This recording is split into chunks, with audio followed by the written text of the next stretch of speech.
Clay Family Pharmacy is your hometown pharmacy, serving Clay County and the surrounding areas with prompt, reliable service and a family-friendly atmosphere. We are open to serve you weekly. Our hours are Monday through Friday from 9 a.m. to 6 p.m. and we are open Saturdays from 9 a.m. to 2 p.m. Give us a call at 304-587-2123. Clay Family Pharmacy, proud supporters of all Clay County athletes.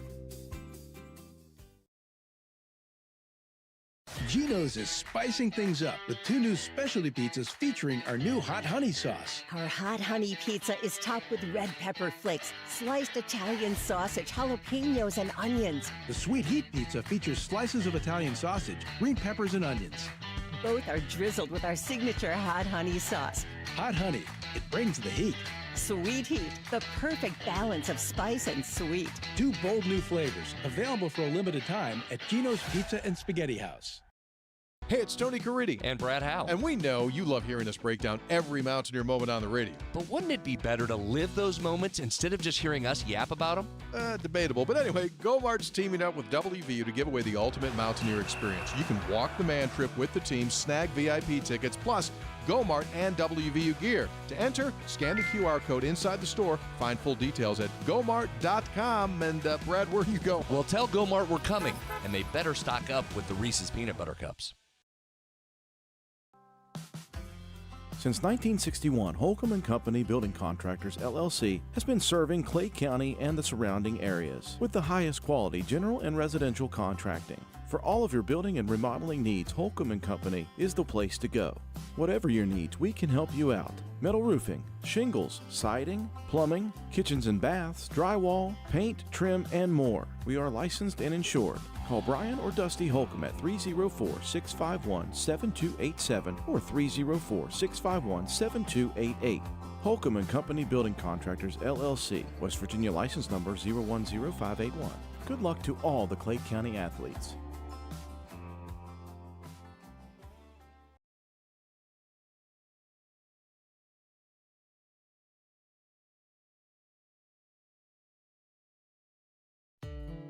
Legs Welding, Inc., located in Clay County, West Virginia, has provided high-quality products and services to the vital West Virginia coal mining industry since 1978.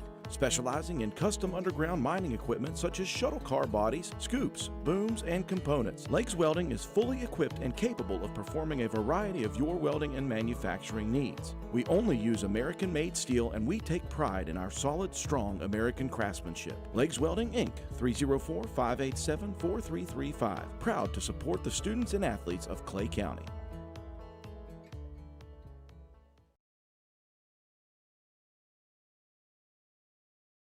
This is Andy from People's Bank. For over 120 years, People's Bank has offered products based on our clients' needs. I'm here to tell you, People's Bank offers loans for just about anything you have a need for. We have loans for ATVs, RVs, UTVs, motorcycles, cars, trucks, travel trailers, home equity lines of credit, unsecured personal loans, and more. Stop by People's Bank or give us a call and we can tell you all about it. People's Bank, working together, building success. Member FDIC, Equal Housing Lender, NMLS number 617258. If you're interested in a new tractor or implements, give Shamlin Brothers Farm Supply a call at 304-927-1426. We are a coyote, bush hog, Vermeer, and coon dealer. Also, look us up on the web at ShamlinBrothersFarmSupply.com. And may God bless. Stump's Funeral Home and Cremation has been in business since 1897. Family owned and operated for 6 generations, offering you and your loved ones services with dignity and respect. With 3 locations to serve your needs in Grantsville, Arnoldsburg, and Stump Maddox Funeral Home in Clendenin. We offer traditional funeral services, cremation, green burial, monuments, new sales and lettering of existing stones, military services, funeral pre-planning, and aftercare grief resources. Let our licensed professionals guide you through the difficult process of honoring and saying goodbye to your loved ones. Stump's Funeral Home and Cremation.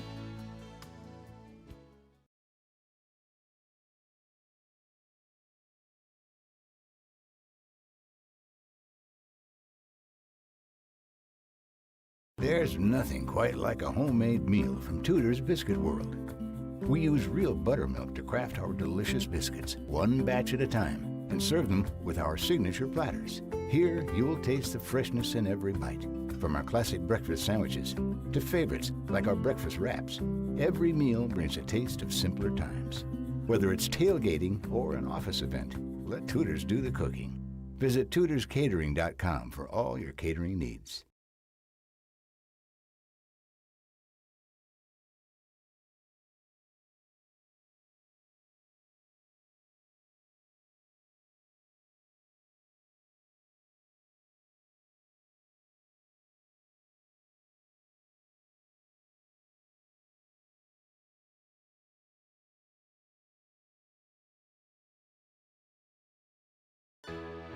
Escape the hustle and bustle of this busy life on a 250-acre private gated farm, Walker Creek Farms and Cabins. We have 9 rental cabins, 6 ponds, 6 miles of hiking trails, a playground, paddle boats, and more.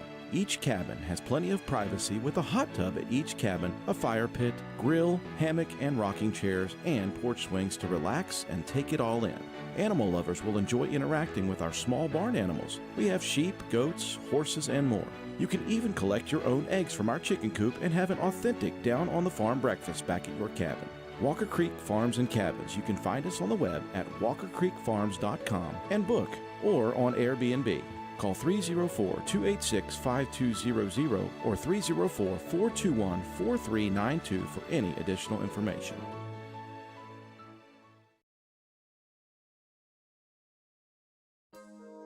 In your time of need, call Wilson Smith Funeral Home, 154 Main Street in Clay, West Virginia, providing all your needs for pre-needs, burial, cremation, and memorials. We have 2 locations to better serve the public, Wilson Smith Funeral Home in Clay, West Virginia, and Pennington Smith Funeral Home located in Gully Bridge, West Virginia. We offer personalized services and a caring staff. We are with you every step of the way. You will have peace of mind knowing that we are taking care of your loved one.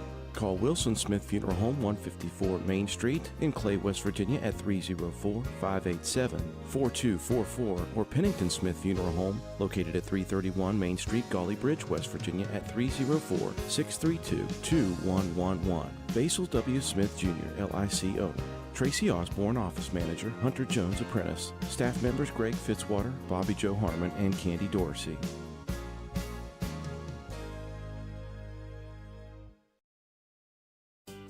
Clay Family Pharmacy is your hometown pharmacy, serving Clay County and the surrounding areas with prompt, reliable service and a family-friendly atmosphere. We are open to serve you weekly. Our hours are Monday through Friday from 9 a.m. to 6 p.m. and we are open Saturdays from 9 a.m. to 2 p.m. Give us a call at 304-587-2123. Clay Family Pharmacy, proud supporters of all Clay County athletes.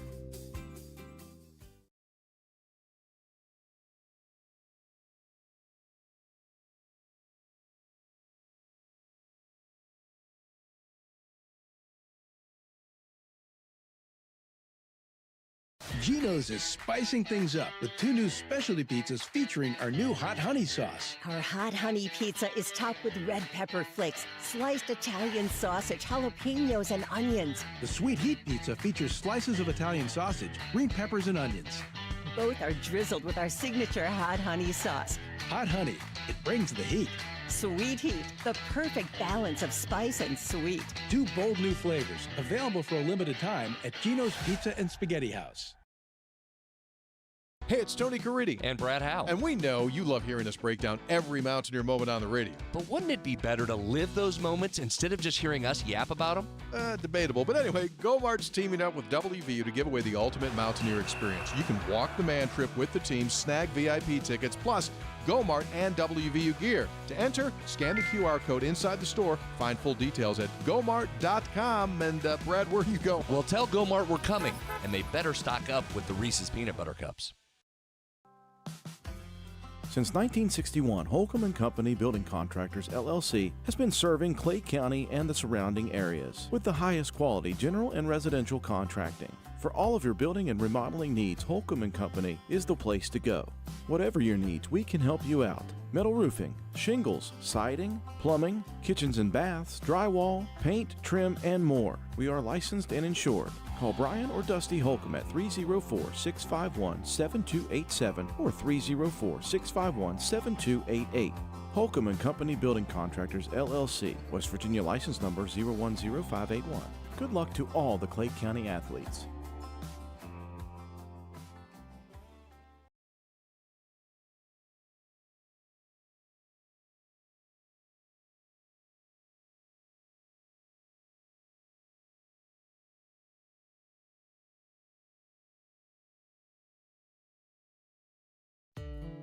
Legs Welding, Inc., located in Clay County, West Virginia, has provided high-quality products and services to the vital West Virginia coal mining industry since 1978, specializing in custom underground mining equipment such as shuttle car bodies, scoops, booms, and components. Legs Welding is fully equipped and capable of performing a variety of your welding and manufacturing needs. We only use American-made steel, and we take pride in our solid, strong American craftsmanship. Legs Welding, Inc., 304-587-4335. Proud to support the students and athletes of Clay County.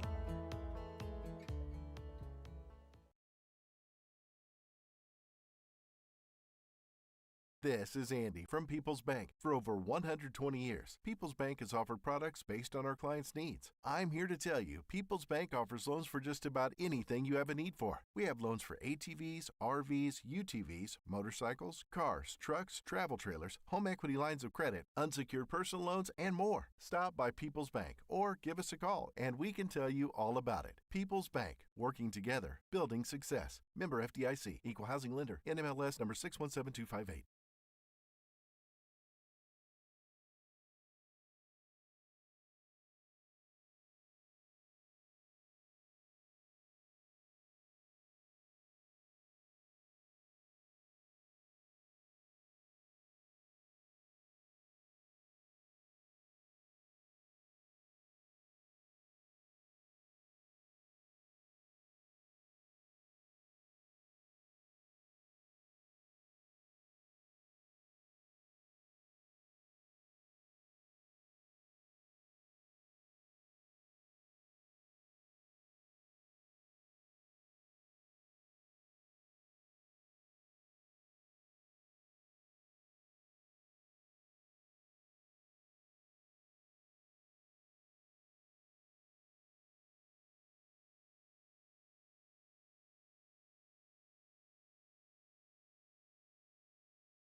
If you're interested in a new tractor or implements, give Shamlin Brothers Farm Supply a call at 304-927-1426. We are a coyote, bush hog, Vermeer, and coon dealer. Also, look us up on the web at ShamlinBrothersFarmSupply.com. And may God bless.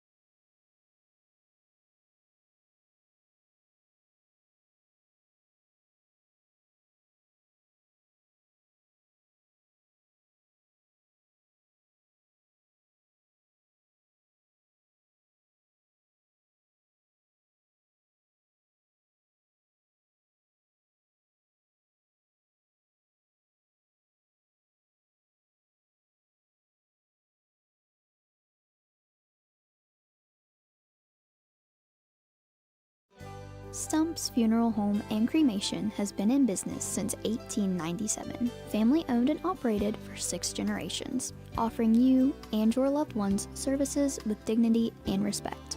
With 3 locations to serve your needs in Grantsville, Arnoldsburg, and Stump Maddox Funeral Home in Clendenin, we offer traditional funeral services, cremation, green burial, monuments, new sales and lettering of existing stones, military services, funeral pre-planning, and aftercare grief resources. Let our licensed professionals guide you through the difficult process of honoring and saying goodbye to your loved ones. Stump's Funeral Home and Cremation.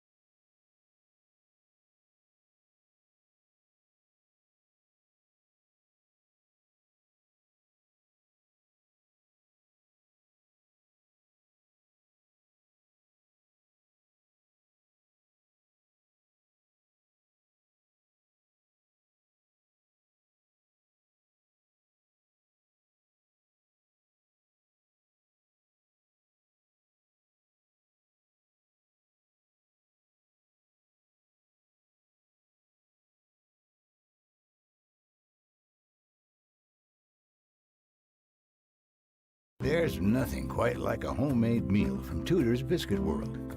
We use real buttermilk to craft our delicious biscuits, one batch at a time, and serve them with our signature platters. Here, you'll taste the freshness in every bite. From our classic breakfast sandwiches to favorites like our breakfast wraps, every meal brings a taste of simpler times. Whether it's tailgating or an office event, let Tudor's do the cooking. Visit tudorscatering.com for all your catering needs.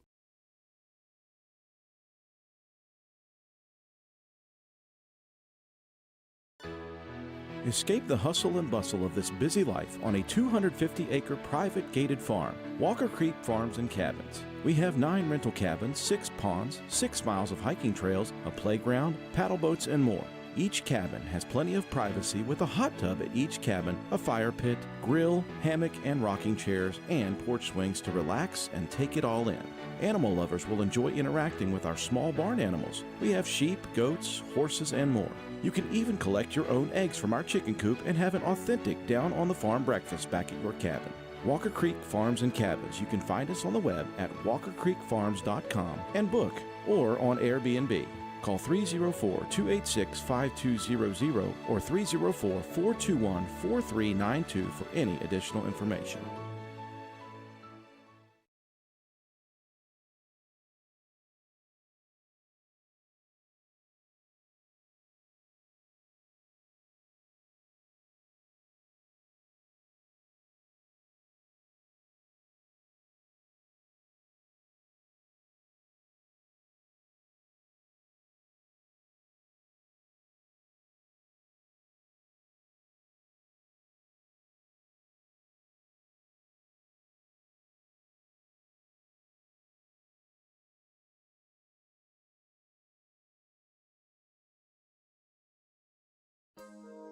In your time of need, call Wilson Smith Funeral Home, 154 Main Street in Clay, West Virginia, providing all your needs for pre-needs, burial, cremation, and memorials. We have 2 locations to better serve the public, Wilson Smith Funeral Home in Clay, West Virginia, and Pennington Smith Funeral Home located in Gully Bridge, West Virginia. We offer personalized services and a caring staff. We are with you every step of the way. You will have peace of mind knowing that we are taking care of your loved one. Call Wilson Smith Funeral Home, 154 Main Street in Clay, West Virginia at 304-587-4244 or Pennington Smith Funeral Home located at 331 Main Street, Gully Bridge, West Virginia at 304-632-2111. Basil W. Smith Jr., LIC owner. Tracy Osborne, office manager. Hunter Jones, apprentice. Staff members Greg Fitzwater, Bobby Joe Harmon, and Candy Dorsey.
Clay Family Pharmacy is your hometown pharmacy, serving Clay County and the surrounding areas with prompt, reliable service and a family-friendly atmosphere. We are open to serve you weekly. Our hours are Monday through Friday from 9 a.m. to 6 p.m. and we are open Saturdays from 9 a.m. to 2 p.m. Give us a call at 304-587-2123. Clay Family Pharmacy, proud supporters of all Clay County athletes. Geno's is spicing things up with 2 new specialty pizzas featuring our new hot honey sauce. Our hot honey pizza is topped with red pepper flakes, sliced Italian sausage, jalapenos, and onions. The sweet heat pizza features slices of Italian sausage, green peppers, and onions. Both are drizzled with our signature hot honey sauce. Hot honey, it brings the heat. Sweet heat, the perfect balance of spice and sweet. 2 bold new flavors, available for a limited time at Geno's Pizza and Spaghetti House.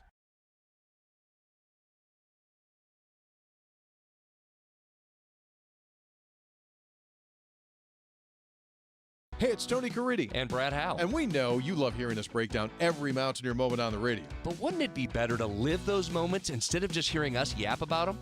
Debatable. But anyway, Go-Mart's teaming up with WVU to give away the ultimate Mountaineer experience. You can walk the man trip with the team, snag VIP tickets, plus Go-Mart and WVU gear. To enter, scan the QR code inside the store. Find full details at gomart.com. And Brad, where are you going? Well, tell Go-Mart we're coming, and they better stock up with the Reese's Peanut Butter Cups.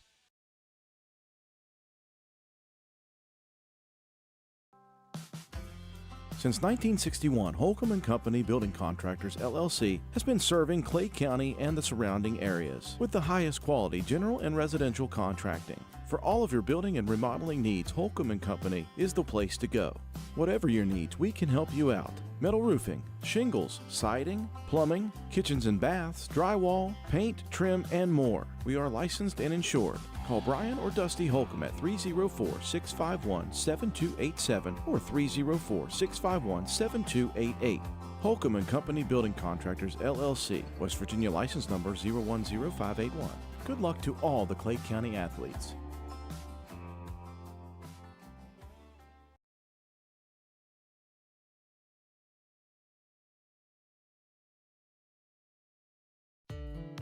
Legs Welding, Inc., located in Clay County, West Virginia, has provided high-quality products and services to the vital West Virginia coal mining industry since 1978. Specializing in custom underground mining equipment such as shuttle car bodies, scoops, booms, and components. Legs Welding is fully equipped and capable of performing a variety of your welding and manufacturing needs. We only use American-made steel, and we take pride in our solid, strong American craftsmanship. Legs Welding, Inc., 304-587-4335. Proud to support the students and athletes of Clay County.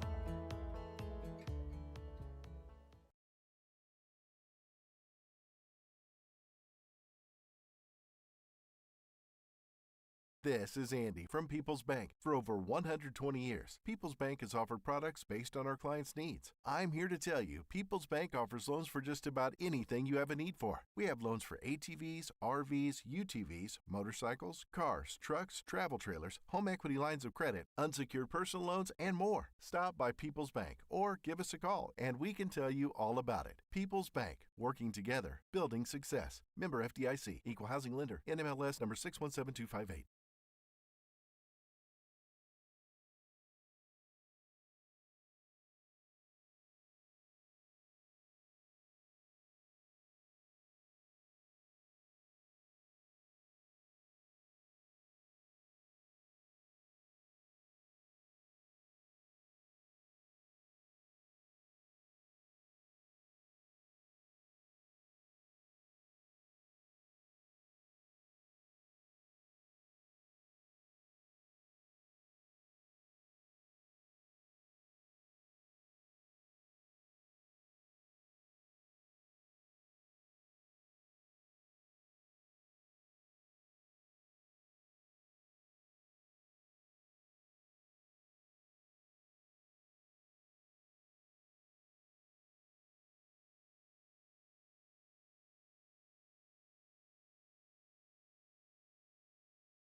If you're interested in a new tractor or implements, give Shamlin Brothers Farm Supply a call at 304-927-1426. We are a coyote, bush hog, Vermeer, and coon dealer. Also, look us up on the web at ShamlinBrothersFarmSupply.com. And may God bless.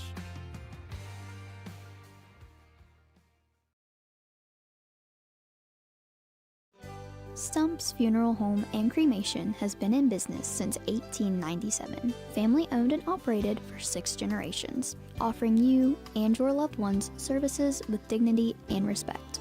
With 3 locations to serve your needs in Grantsville, Arnoldsburg, and Stump Maddox Funeral Home in Clendenin, we offer traditional funeral services, cremation, green burial, monuments, new sales and lettering of existing stones, military services, funeral pre-planning, and aftercare grief resources. Let our licensed professionals guide you through the difficult process of honoring and saying goodbye to your loved ones. Stump's Funeral Home and Cremation.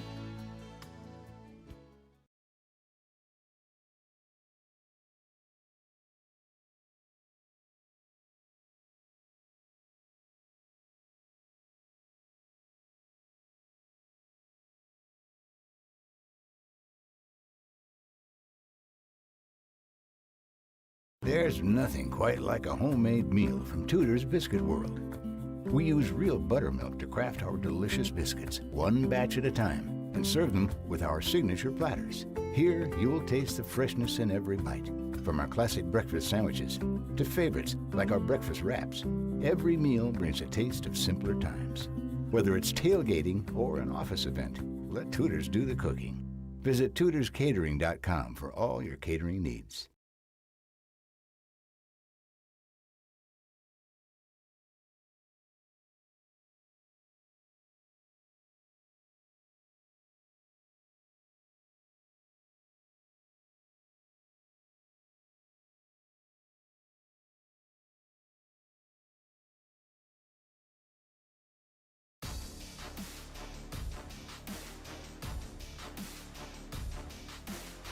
Clay County Schools is proud to bring you live streaming coverage of Clay County Panther football on WVRC Clay County Sports.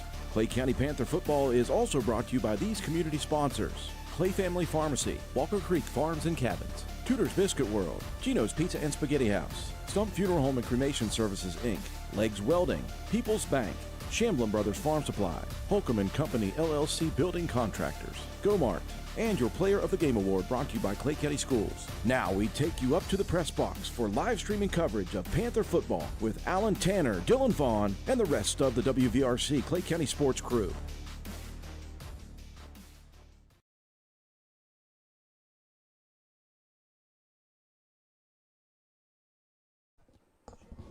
Hit the button.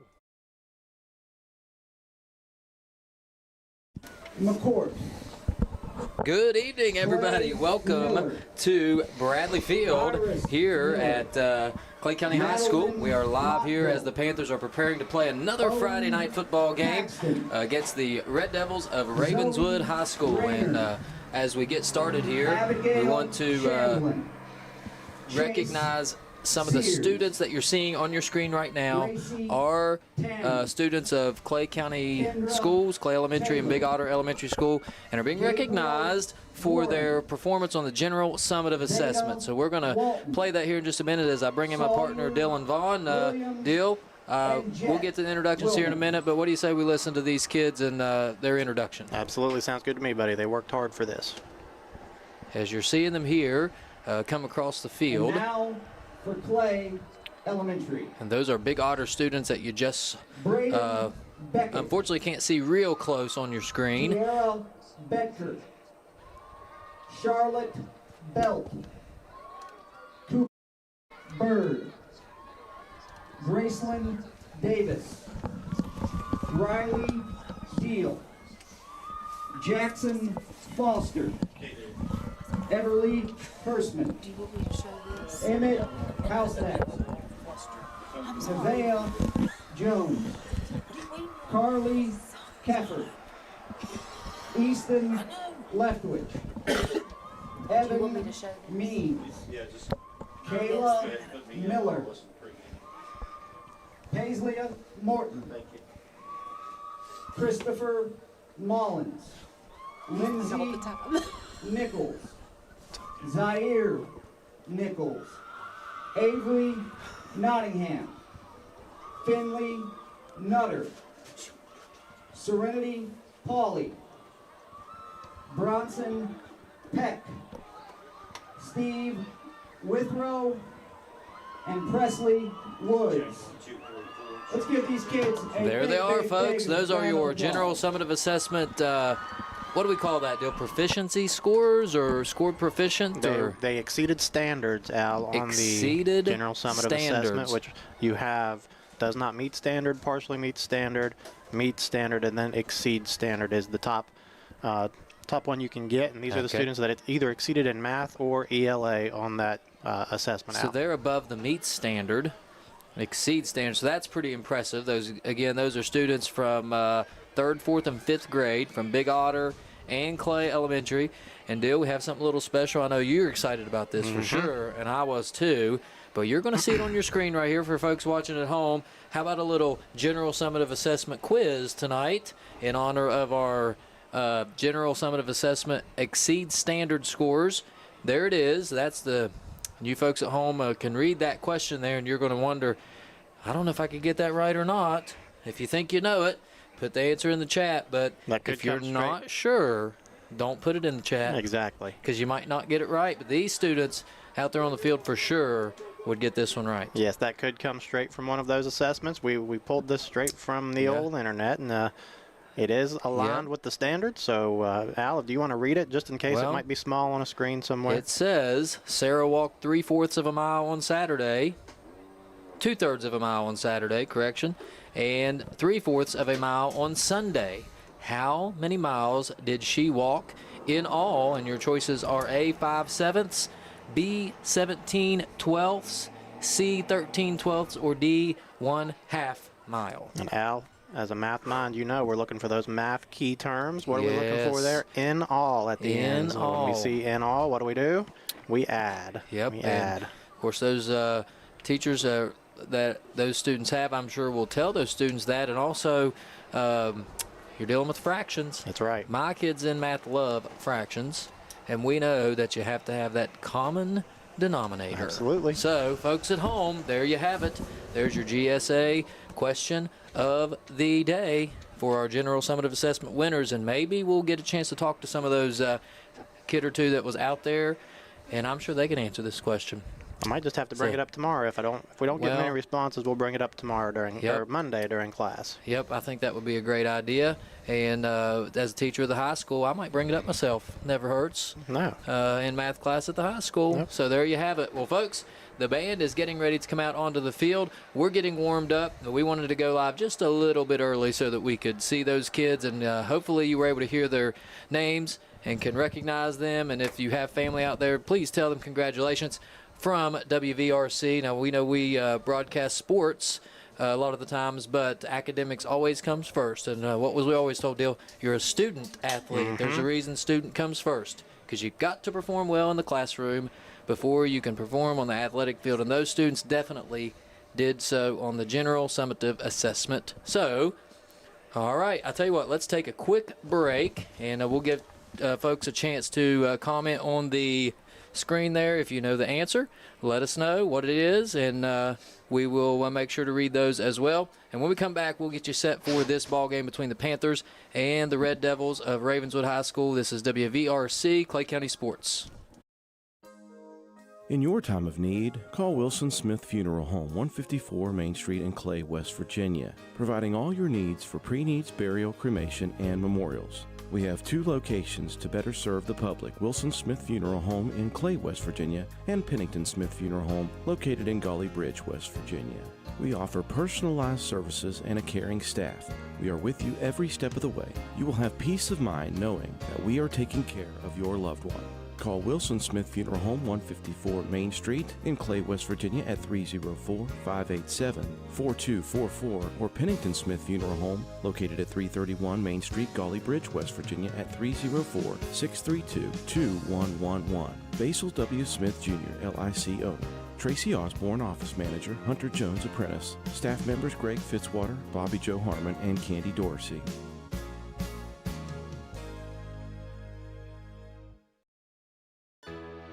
Escape the hustle and bustle of this busy life on a 250-acre private gated farm, Walker Creek Farms and Cabins. We have 9 rental cabins, 6 ponds, 6 miles of hiking trails, a playground, paddle boats, and more.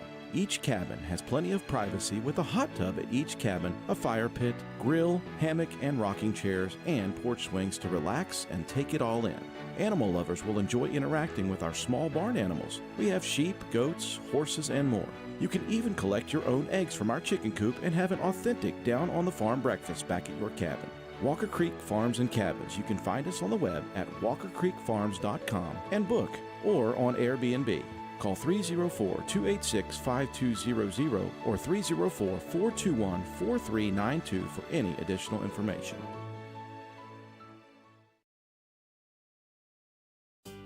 Clay Family Pharmacy is your hometown pharmacy, serving Clay County and the surrounding areas with prompt, reliable service and a family-friendly atmosphere. We are open to serve you weekly. Our hours are Monday through Friday from 9 a.m. to 6 p.m. and we are open Saturdays from 9 a.m. to 2 p.m. Give us a call at 304-587-2123. Clay Family Pharmacy, proud supporters of all Clay County athletes.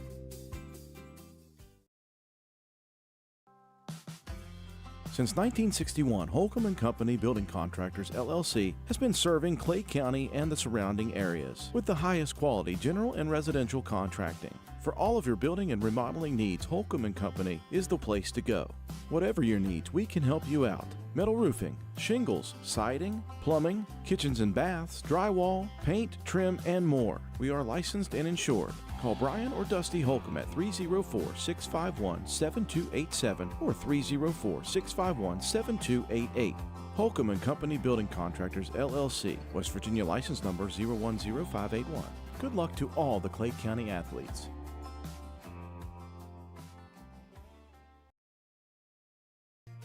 If you're interested in a new tractor or implements, give Shamlin Brothers Farm Supply a call at 304-927-1426. We are a coyote, bush hog, Vermeer, and coon dealer. Also, look us up on the web at ShamlinBrothersFarmSupply.com. And may God bless.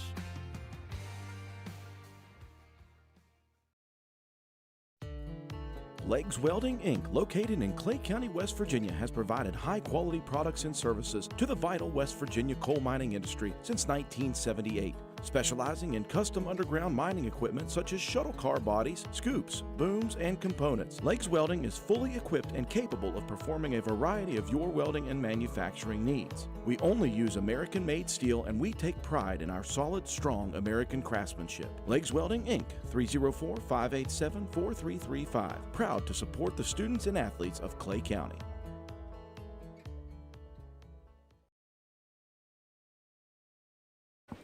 All right, well, welcome back, folks. We are live here at Bradley Field. You're watching the band as they exit the field. As always, an awesome performance by our band. And we are set here for the, actually we got something else special going on, Dale. I believe so, and I didn't realize this, but we have the little Panthers are out there on the field. You can't see them on your screen, but they're right below us here on the sideline. They're going to be coming out onto the field pretty soon. So all kinds of pregame festivities going on here. We got of course, we were able to broadcast these young guys playing last a couple weeks ago, and they did an excellent job, so we got them some recognition. But I guess they're going to come out and be recognized, and then they are going to, I believe, make a tunnel for the team to come out. All right, that'll be pretty cool. So we're about 17 minutes from game time here. But let's get you set while everybody's kind of watching. Let's get you set for what you're going to see tonight. The Panthers come in, let's take this time to meet the Clay County intermediate football teams and cheerleaders. Why don't we just go ahead and let Jeffrey announce our intermediate football Panthers. Enjoy, and we'll let you tune into this. They consisted of Reagan Quinn, Annalena Miller, Layla Mays, Tessa Summers, Sophia Nutter, Jenna Beal, and Journey Beal, and was coached by Kaylee Quinn. Next up is the flag football team, which was coached by Nick Solhoff and Butch Butcher. They are Parker Butcher, Andrew Farabee, Zeke Atonia, Rowan Cummings, Blake Fugit, Cameron Stewart, Maverick Fugit, Brady Huddleston, Kane Barch, Brentley Dawson, Brody Bass, NJ Solhoff, Kanan Stone, Thomas Helms, and Corbin Keaton. Now we have the C-Team cheerleaders.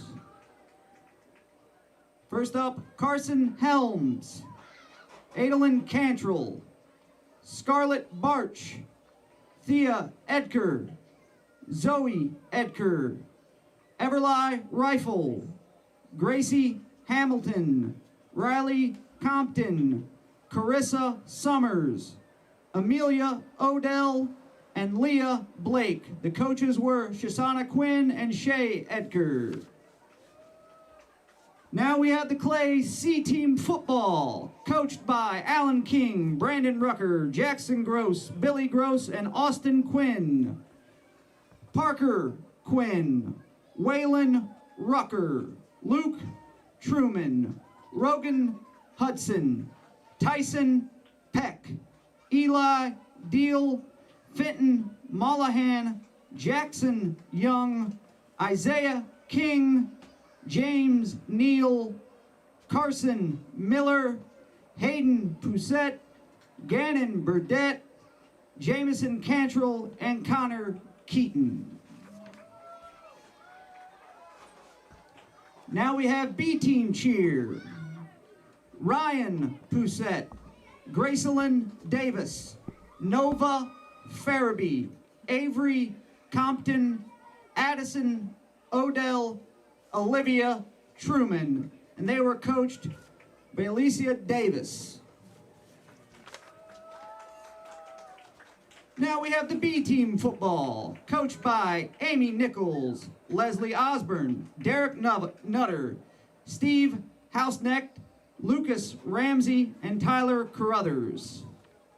Players: Stetson Mullahan, Zaire Nichols, Emmett Housenecht, Joseph Poussette, Chasen Ramsey, Travis Cartwright, River Osborne, Cody Neff, Robbie Quinn, Sawyer Carruthers, and Brantley Quinn. And finally for the A-Team football, coached by Josh Leftwich, Jody Rote, Jessica Rote, Bo Rote, and Reggie Brogan. They are Cam Schoonover, Adrian Davis, Noah Houseman, Silas Townsend, Aiton Halleck, Zoe Jennings, Easton Leftwich, Noah Leftwich, Easton Murdoch, Michael Gill, Josiah McQuillan, Levi Witt, and Berkeley Rote. Let's give all these cheerleaders and football players a big round of applause for all the work they did this year.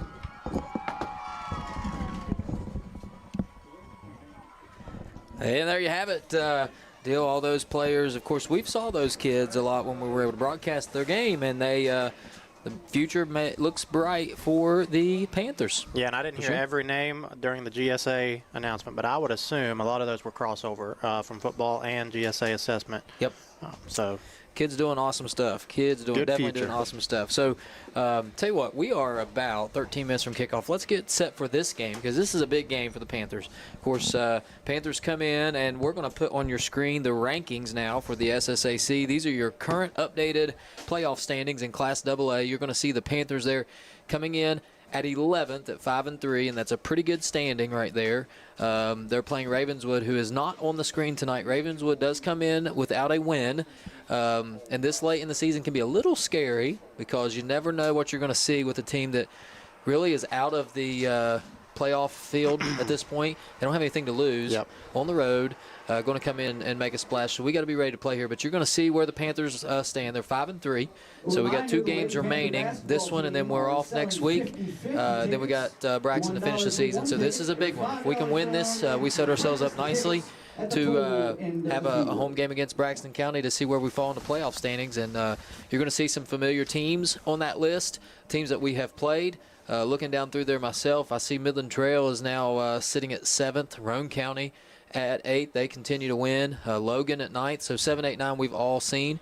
And then look down there at 16, and you got a Buffalo team that we beat early on in the season that has creeped into the top 16. So Panthers really playing a good schedule this year, and this is going to be a big game. And if we can win this one, I think we can at least stay pat as far as the standings go. We won't get passed up. And that could be big, and boy, what an exciting end of the season that will be, won't it? Yeah, I'm interested to see just how far, if we can win these last two, how far up the rankings we go, and if some of these teams are maybe around 4, 5, 6, if they drop a little, it's going to be interesting to see what our matchup is in the playoffs. So, because there's a lot of different philosophies around the state, run the ball, pass the ball. We've seen it from going from South Harrison to going to Polka. Yeah. And you play Logan, who likes to air it out. It'll be interesting. It's always about the matchup, who we get matched up with in that first round. But you got to take care of business these next couple of weeks first. For sure. Definitely on paper, I think we are the better team tonight, Al. But it does scare you a little bit when you're coming into a game. You know you have next week off, and then you have a big rival game with Braxton the week after that. Don't overlook this one. Yep, I think you're right. And I was able to catch a little film. I know you've watched some early this week, and Ravenswood has kind of changed from beginning of the season to the end. Watched some film as they played Polka earlier in the season and aired it out a lot, wanted to throw the ball, and then you watch them play a team like Buffalo last week, and they like to run the ball a little more. So you just don't know what you're going to see.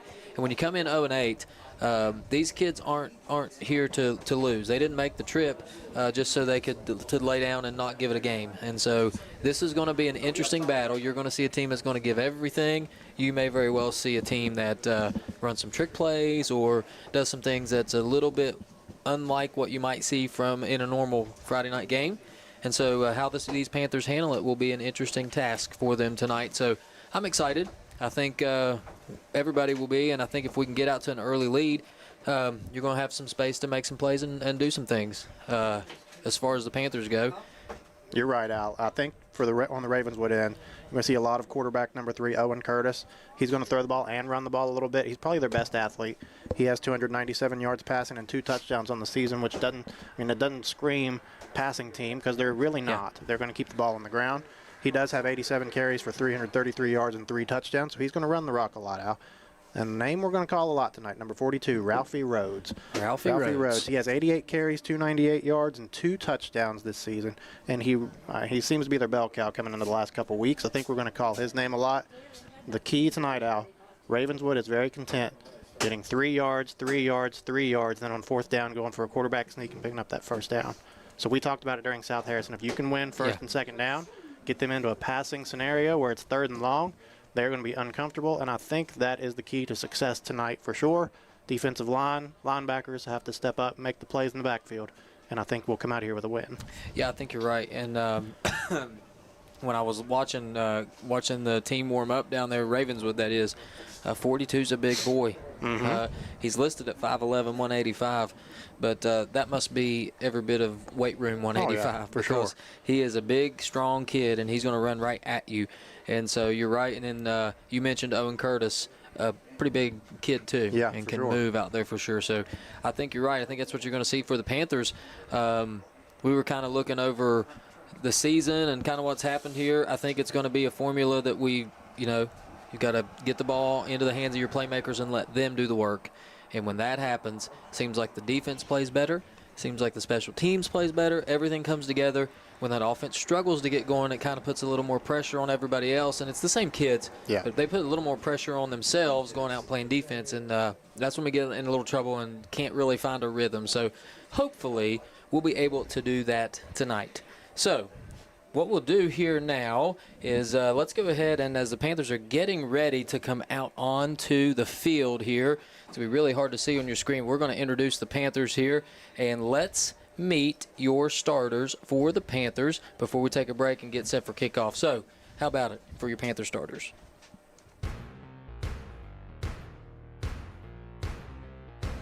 Cooper Collins, quarterback. Jacoby Nichols, wide receiver. Joe Elliott, wide receiver. Cohen Ramsey, wide receiver. Landon Delwart, wide receiver. Brody Scarborough, running back. Jackson Brown, left tackle. Jaden Morris, left guard. Kane Ather, center. Jamie Gross, right guard. Christian Bryant, right tackle.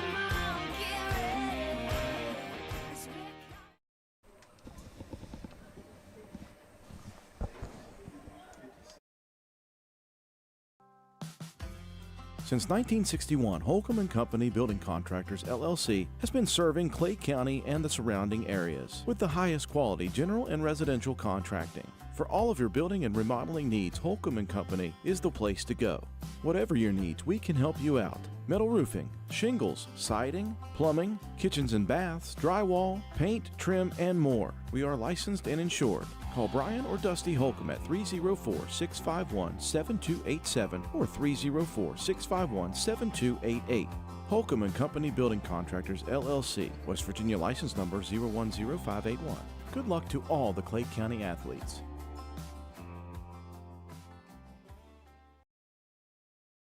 And we're back here as you see the Panthers onto the field, led by the Little Panthers in those white jerseys. And you got to love what you see out there. And no surprise there, you got older Panthers lifting up young Panthers. How about that? That's pretty cool, Al. That would have made your year when you were that age, for I'm sure. telling you.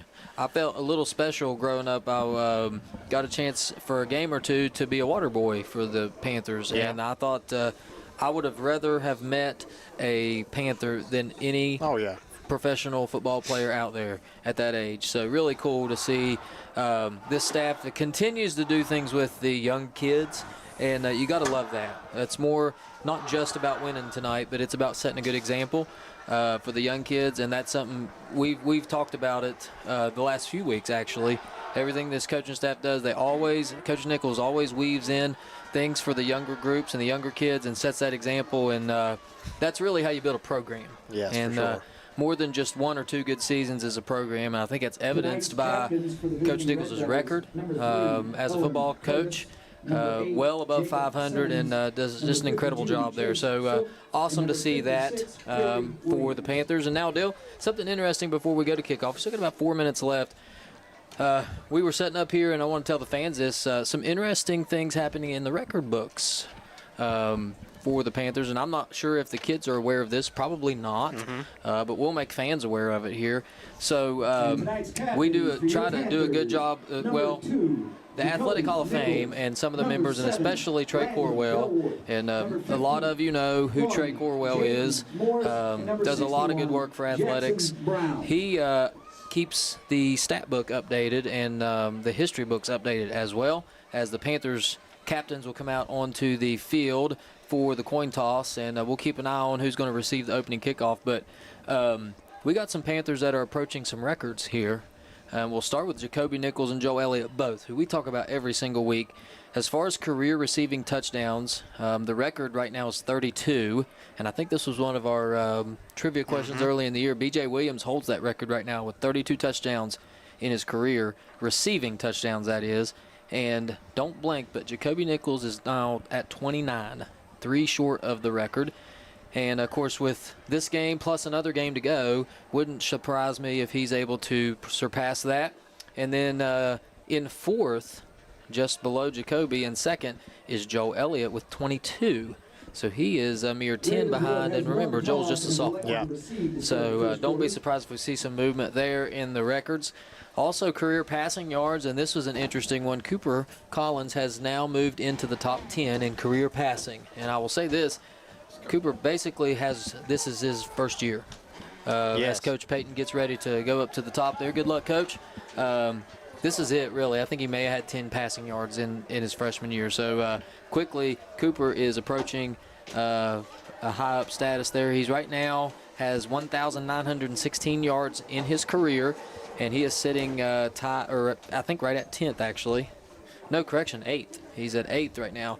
And chasing down his brother Noah, who leads that stat by far and away from anybody at 9,689 yards. So just an incredible feat there. But Cooper inching his way up through the top 10 very quickly. And let's see here. Also, single season receiving yards. You've got Jacoby now, who is at 10th, and Joe Elliott not far behind. So just some things to keep an eye on, and we'll keep you updated on that. So a lot of things happening here, but Well, Al, I'll tell you here, Al, with those playmakers we're talking about, they have a chance tonight to have a huge, huge game. Yeah. We both watched the Buffalo versus Ravenswood film, and Buffalo seemed to have receivers running wide open all evening long. Yep. So if our offensive line can hold up and give Cooper a couple seconds back there, let the plays develop, I think you might see maybe Jacoby Nichols scoring 3 touchdowns this evening, or you might see Joel Elliott putting up a couple. So they have a chance here. The offensive line has to hold up. Don't let those big defensive linemen get in there. One of the ones we're going to talk about is number 11, Jacob Burgess. He's a big kid, plays defensive end. If we can block him up, give Cooper a little bit of time, we could see some fireworks this evening from some of these playmakers. I agree wholeheartedly. And the secondary of Ravenswood for sure has struggled a bit. And so we'll see what happens here as I think the Panthers are going to try to run the ball a lot tonight. But if you mentioned it earlier, when you run the ball well, that opens up that pass game. So it'll be interesting to see what happens here as the Red Devils will receive the opening kickoff. And here you have it. We're ready to go. Brown will come on to kick for the Panthers. The ball sitting at the 40-yard line, back deep for the Red Devils. Who is that? Is that 15? Looks like 15, number 12 to the left. Atreyu Copen and Braden Reimer, both back for the Red Devils. Number 8 as well, Jacob Simmons back there. They got 3 guys deep. And they're standing back at the 10 and with Copen back at the 5. So they've definitely watched some film here. And they know Brown does have a leg on him. And here we go. We're ready to go. This ball is kicked high and deep. It'll be caught. No, it'll bounce at the 5 and into the end zone, and that's the touchback. Take this time to recognize the most prolific kicker in school history. Dale, check it out. Jackson Brown just set a record. Awesome. He's been talking about that for a few weeks. Made in school history. And with that kickoff, Jackson has just surpassed over 10,000 career kickoff yardage. Congratulations, Jackson Brown. 10,000 career kickoff yards. That's pretty impressive for Jackson. So excellent job there, Brown. Now, how about Jackson? Go out and get yourself a sack here on the opening drive. Absolutely. He was excited running down there to get to his defensive line spot, Al. So I wouldn't be surprised if you don't see Jackson making a play in the backfield here very early on. Here come the Red Devils now. They'll start in a split back formation. It's Owen Curtis, the quarterback, along with you got Simmons and Rhodes in the backfield. It's a handoff to Simmons to the left. Nowhere to go. He's hit by Jamie Gross in the backfield. Nice play there, Jamie Gross. Well, I'm looking for that all evening. We talked about it last week. James Gross is almost becoming unblockable on that defensive line. He got in there. There might have been someone that got in there and held him up first, but James came in. I think James got in there as well and really cleaned it up. It's going to be second down and long. Good start for there, the defense. Dale. You mentioned it. That was Brody Scarborough. I missed that, too. He snuck right in there and made the initial grab. And as soon as he did that, Gross came in and took over. So nice play there. It's second down and 10. They did give him credit to the line of scrimmage here as Curtis will take the snap. He's going to throw out to the right side. Caught by number 21. Now it's fumbled, incomplete. I think, are they going to call that a fumble? I couldn't tell. I'm not sure. I thought he was bobbling that, but we'll take a. That was Jonathan Williams, the senior, bobbled that thing on the ground. Panthers picked it up, but surely they're going to talk about it here for a minute and see what they come up with. The one official said it's a catch. I mean, he put the hands over the head and was waving like incomplete. Okay. I was going to say it didn't look like a catch. He never really had it, but good job by the defense there to cover it up. Now they are in that third and long where they are very uncomfortable, Al. They don't like to run in this third down and long here very often. They're going to try to put the ball in the air, and I don't think they're that's the thing they want to do here when they're trying to move the ball down the field. So see if that defensive line can't get in there and make some havoc.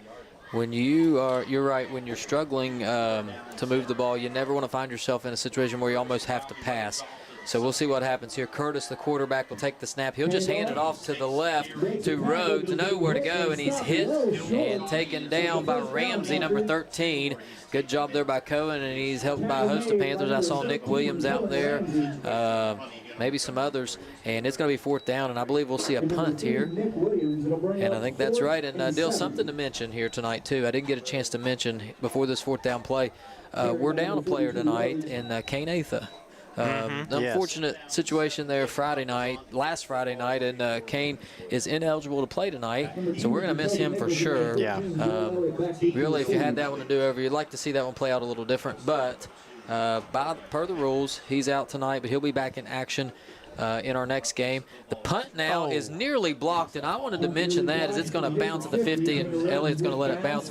I saw this team nearly have several punts blocked. Yes. Polka nearly blocked a few. Same thing with Buffalo, the films that we were able to see. So you're going to see that happen a lot. We're going to keep it right here because I think they're going to switch pretty quickly. This tends to happen when the Panthers offense comes out. We want to get out there and get started. They're going to start. They marked that ball out at the 41-yard line. So good field position here for the Panthers to start. And you mentioned it, Lopez, who has a lot of experience at that center position, will take over for Atha for this game. And they've kind of rotated as Atha came back from injury as well. So good to see him out there with a lot of experience. You feel much more comfortable about it. And Collins will get sets a typical ace formation for the Panthers. They'll hand it to Scarborough off the right side. He's got room to run. He's across the 50, taking Red Devils with him all the way down to the 46-yard line in Red Devil territory. Gain of 13 yards on that carry, and that's a good start. Good blocking up front by that left side of the line. Jaden Morris, Jackson Brown, even Vince on the center position there. And Brody got through the hole quickly, made a broken tackle. Picked up 12 yards on the first down. I think we might be able to do that anytime we want to. This defense is probably going to be overwhelmed by the play calls here, and it looks like they're bringing a safety into the box here, Al. It's a blitz by Rhodes, and we ran right by it. Scarborough's at the 40, 35, 30, out of bounds inside the 30. Another incredible run by Scarborough. Let's see, that was about 16 more yards there for Scarborough, first down, and look at that block by Gross, and then on the outside there, good job by Nichols, and he got his hands up immediately as soon as that cornerback turned around. Good play there, good awareness play, and it's 2 runs and 2 first downs for the Panthers, and Scarborough will take a quick break, but don't blink because Blake Coleman comes in, who is as tough as they come. 2 very capable running backs. I think you're going to see a lot of Coleman as well tonight, Al. Again, it is ace formation. Motion by Delwart. Collins going to throw it this time. He's got Ramsey wide open, and he slides down and makes a nice sliding catch. That's where he'll be marked down at the 17, a 13-yard pass that time. And again, just guys running wide open. I think he had 2 options over there, either the safe route with Cohen, which he took. I think he also had Joel Elliott on a little, what we call a chair route there going into the end zone. But he took the safe route, get that completion, get your first one of the evening. It won't be the last, Al. Collins again in the shotgun here. He's ace formation. Coleman is still in the game in the backfield. Ramsey in motion. Handoff is to Coleman. He takes it forward for a gain of 3, and he's hit. And the best defensive play of the night for the Red Devils comes on at the backs of a 3-yard gain by Coleman. And if you had to pick an area where this Red Devil team is best at, it is that defensive line. Yeah, that was number 11, Jacob Burgess getting in there. We talked about him early. He can make plays in the backfield, block him up, but you still got 3 yards on the play. So you got to feel pretty good about it. 2nd down and 7 now. Ace formation one more time. Collins will throw it. He throws it out to the left. He's got Delwart. Delwart at the 10, making a man miss, dragging players around. He's taken down inside the 10, all the way, we'll say, the 5-yard line. And again, another nice play. And we may have a plethora of replays tonight here as you're going to see it on your screen right here. First down throw. Just a little out route out, and he made a guy miss. He picked up about 7-8 yards on that one probably.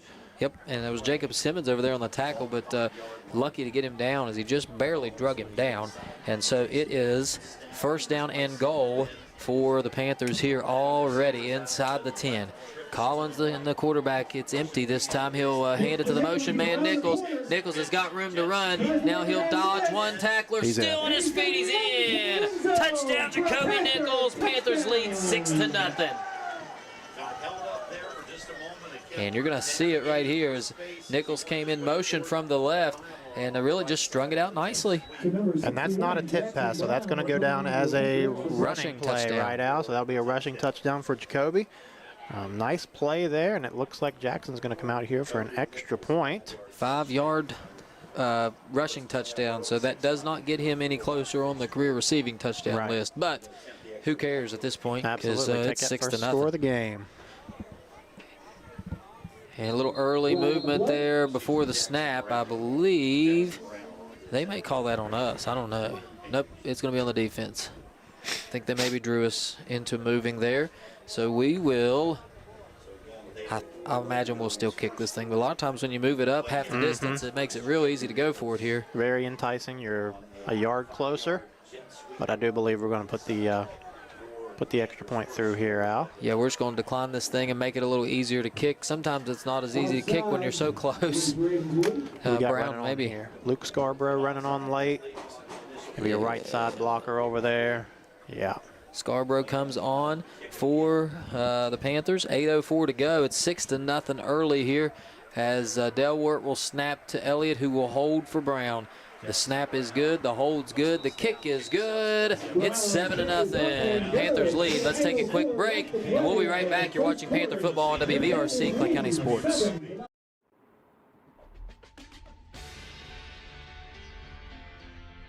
It's not just about saving up. It's learning what it means to earn something for yourself, a few dollars at a time. It's about earning your independence. Every deposit, every goal, every step closer. It's more than just opening an account. It's opening the door to what's next. People's Bank, working together, building success. We're back here at Bradley Field. Panthers with an early 7-0 lead over the Red Devils of Ravenswood High School. The kickoff team back out on the field here as really it's been a perfect start for the Panthers. You got to like what you saw, a 3-and-out and then immediately a touchdown drive. Yeah, we were talking here off air just a little bit, Al. It might be a long evening for the Red Devils because you can understand if you can't stop the run or you can't stop the pass, but you can stop the other one. If you can't stop either, it's going to be a long evening. It makes it really rough. So hopefully the Panthers can continue to do that. Move that ball at will. Brown will kick it off. So we got a little arm motion here by the kickoff team. I like that. This kick is a good one. And again, they're going to let it bounce at the 5 and into the end zone. And another touchback. That's 2 on the night. And I'm wondering, they may want to pick that thing up because I think they could at least get out past the 20. You'd think so, but they've probably been told by their coaches, if it's over your head, let it go. And they're going to listen to what the coaches say. But I'm with you. Yeah. Maybe try to make a play on special teams because that first offensive series didn't look so hot. I agree. And the quarterback, again, that's Owen Curtis, just a junior, stands at 5'10" 180 pounds. He is an athlete. Where's number 3? He's out there in the shotgun. They're going to go empty set here as you're going to see Rhodes split to the left there in the slot. Trips to the right. Curtis will drop back to throw. Looking, he's got an out route. It's incomplete. 2 Panthers on the coverage. That was Simmons, the intended receiver, and just couldn't make anything happen. But I don't think he was even that much. Maybe he had a chance to catch that, but that would have been a tough play. Well, Al, Jacob Simmons is probably their big play threat. 10 catches for 96 yards and 2 touchdowns. He always has 38 carries for 191 yards. So they're going to move him around a little bit. Shocking that they try to run or throw the ball on first down there. I was really expecting a steady dose of Rhodes here, but again, they're going to come out and the nearest person in the backfield's Rhodes, who's kind of at a wing back here, and they're going to let the quarterback keep it and gain 5 yards there. I think that may have caught our defense off guard a little bit. Curtis just kept it right up the middle, 5 yards, as we bring in big Aiden Brouillard. 3rd and 5 here, so we're still in a good position, but a little more on that, a little more on second down than you'd like to give up for sure. But you said at Brouillard coming in, he had a big game Monday evening at the JV game. See if he can't get some reps in here and make some plays. You've got to wonder if they pick up 4 here, do they go for it on 4th? It'll be an interesting call as the Panthers are set to go. We've got 7 in the box here. It's going to be a handoff to Rhodes, and he's hit by Coleman. Coleman and Brown in there to make the stop. He picked up about 2. Not going to be enough, and it brings up that all-interesting 4th down play here as we got the Ravenswood band out to our right deal. That's we got something to be thankful for. We got a little entertainment here. Absolutely. And then they are going to go for it here. Curtis, now I have seen them pooch punt before. Right. We did see that on film. So the quarterback does sometimes just drop back and kick it if he doesn't like what he sees. We'll see if they do that here deep in their own territory. But maybe they go for this here. What do they got to lose? Try to get us to Nearly we jumped off sides, and yep, we aren't going to go fall for that one. 5 on the play clock. They may just let it run down here. Nope, they're going to keep it, and Curtis is going to go for it. He ain't going to get there. Stop. Panther ball. What a play. Christian Bryant and Cohen Ramsey made that play, and that is what we like to see. You're going to see it right here as I believe that was Bryant over there on that right end, and Ramsey just making a play. Yes. And just doing what you got to do. That's how you play that. Yeah. On fourth down, don't let them get past the sticks. And that sets up us pretty well here at what, the 32, 33-yard line. Yep. Not too far to go to get another score here. Nope, I'm going to correct you, Dale. It's the 28-yard line. Yeah, you're right, 28-yard line. I can see it now. It's hard to see from up here. They're in that dead spot, so to speak. Collins will take the snap. He's going to throw it. He's going to go deep. He's got one-on-one coverage. Elliott makes the catch. What a catch, Joel Elliott. That is a nice play for a touchdown. Oh, my. One-on-one coverage. Perfect coverage, really. And Elliott just said, I'm the better athlete. I'm going to make this play. Excuse me. And you love that from Cooper. Give your athlete a chance to make a play. Went up on top of it, made the play. High-pointed that thing. That's picture perfect. Absolutely. Love to see it. Touchdown, Elliott.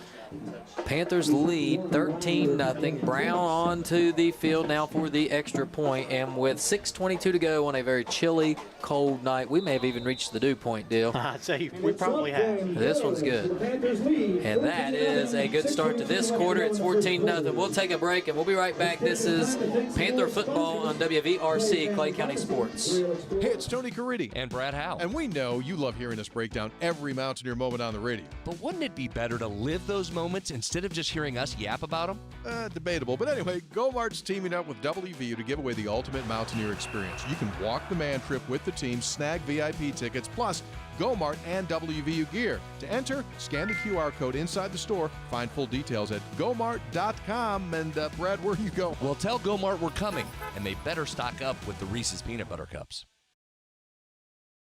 We're back here set with kickoff, and Dill, I'm glad you reminded me of this. That now moves Joel Elliott ahead of Joey Myers for third place, sole possession of third place on career receiving touchdowns.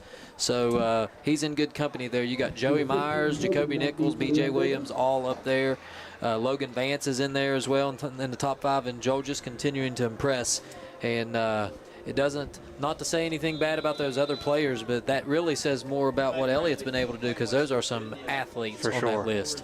And to think we have the number 2 and 3 receivers all time on the same team. Something special. And he did catch the ball. It's on the ground. Maybe that's why they didn't pick that up. I thought the same thing went through my head. That was Delwart got down there quick to make the hit. And it looks like Ravenswood fell slow to get up. He can get up here and walk over. Let's let's take a break as they help him off the field here, and we'll be right back with this drive. This is WVRC, Clay County Sports. Gino's is spicing things up with 2 new specialty pizzas featuring our new hot honey sauce. Our hot honey pizza is topped with red pepper flakes, sliced Italian sausage, jalapenos, and onions. The sweet heat pizza features slices of Italian sausage, green peppers, and onions. Both are drizzled with our signature hot honey sauce. Hot honey, it brings the heat. Sweet heat, the perfect balance of spice and sweet. 2 bold new flavors, available for a limited time at Gino's Pizza and Spaghetti House.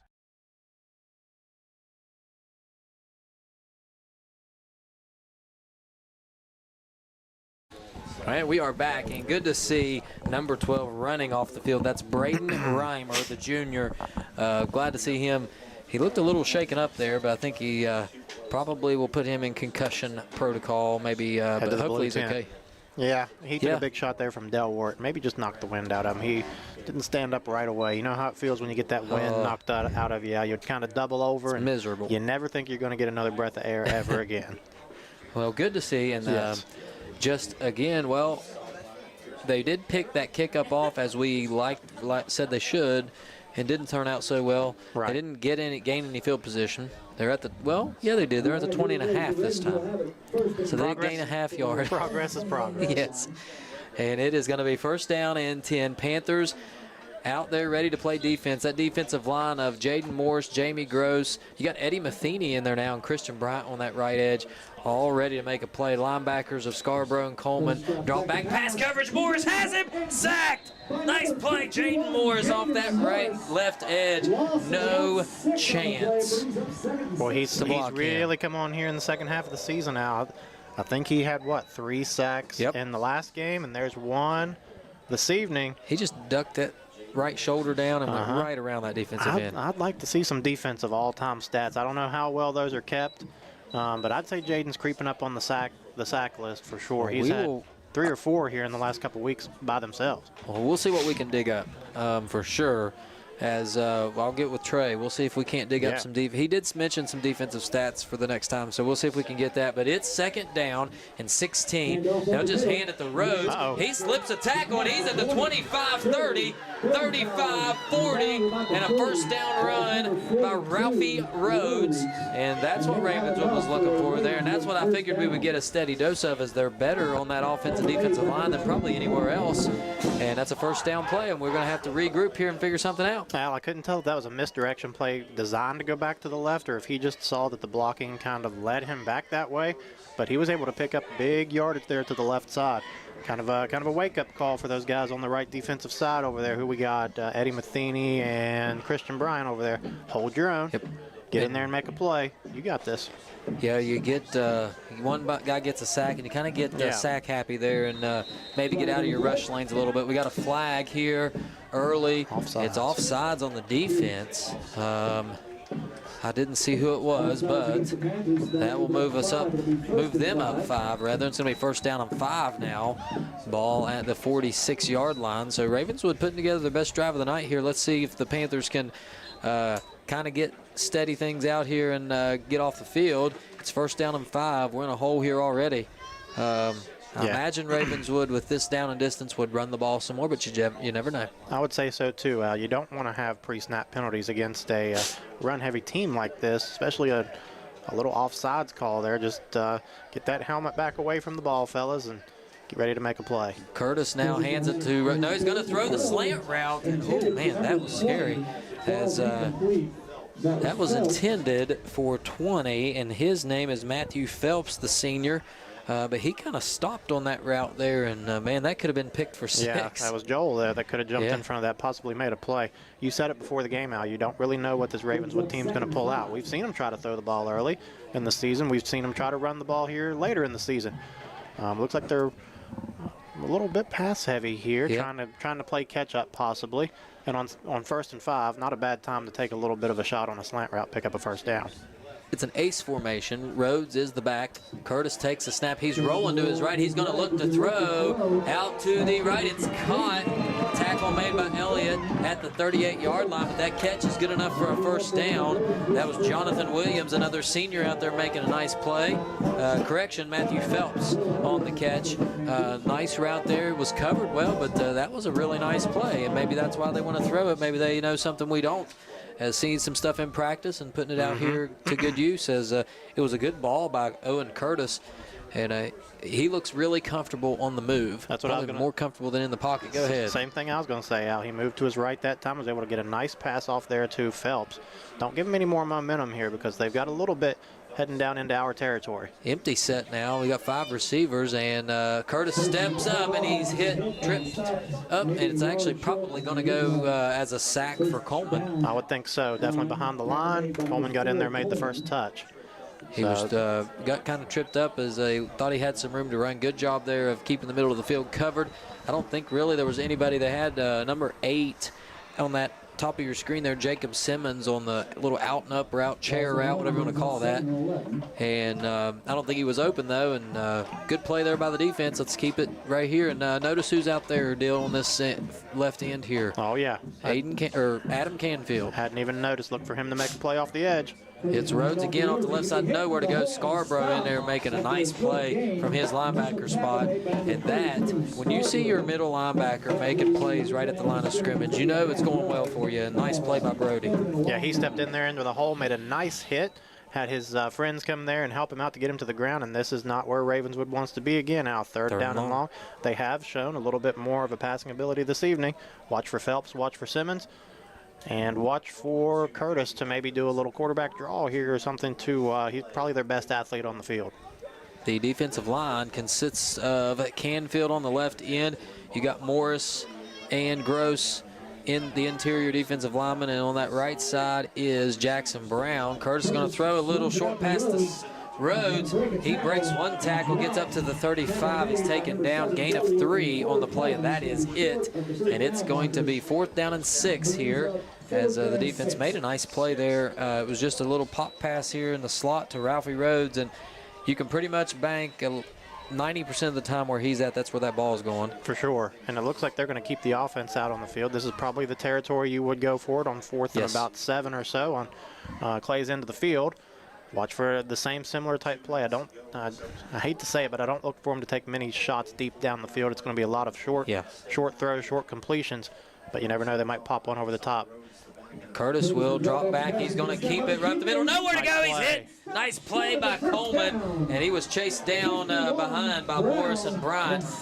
Nowhere near the first down marker, and that is a turnover on downs, and the Panthers will take over 1st down and 10 at their own 34-yard line. Nice play by the defense there, and Curtis, you know, they can't take a lot of shots if he's not protected, and he took off a little early there, and there was just no room to go. It almost looked like one of those quarterback draws out I was looking for on 3rd. They tried to pull it out on 4th, or maybe we did get some pressure in there, and he just tried to escape.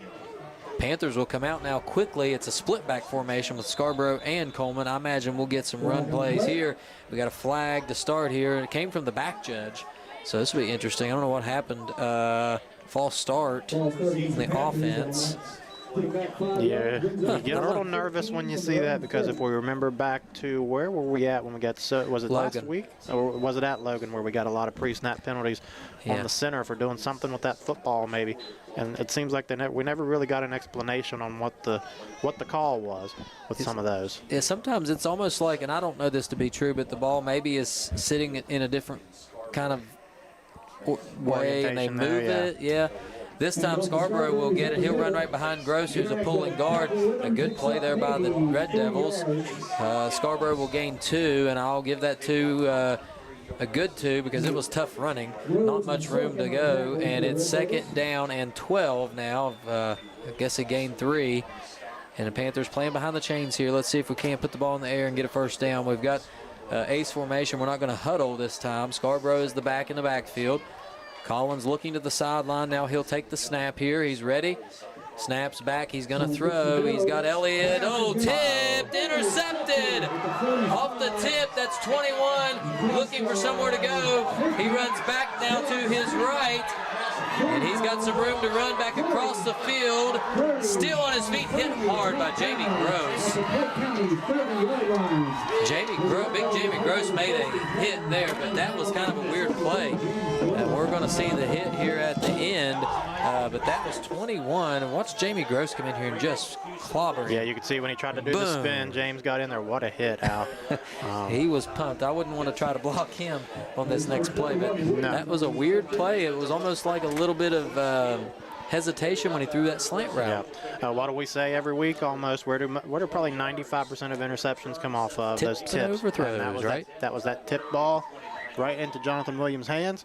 See if this defense can't bow up here. Not deep in your own territory, but you're getting there.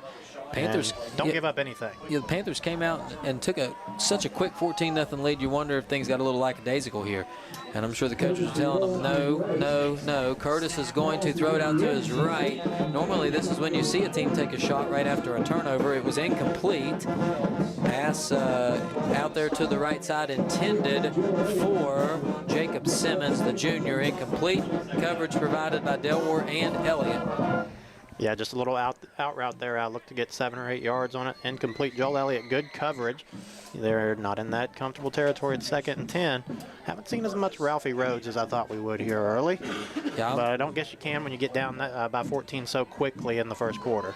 Maybe that is the case. Rhodes is going to split out in the slot to the left here. You've got trips right. Rhodes will come in motion and get the handoff. It's a reverse play, and we have no idea where the ball is. Now Brown finds it, and they still only gained about 2 yards, and there was some definite confusion on that play. That was an impressive play by Jackson, though, because at one point he was running away from the ball, and then he turned around, found it, made up ground, and made the tackle. Good job. Not a huge gain.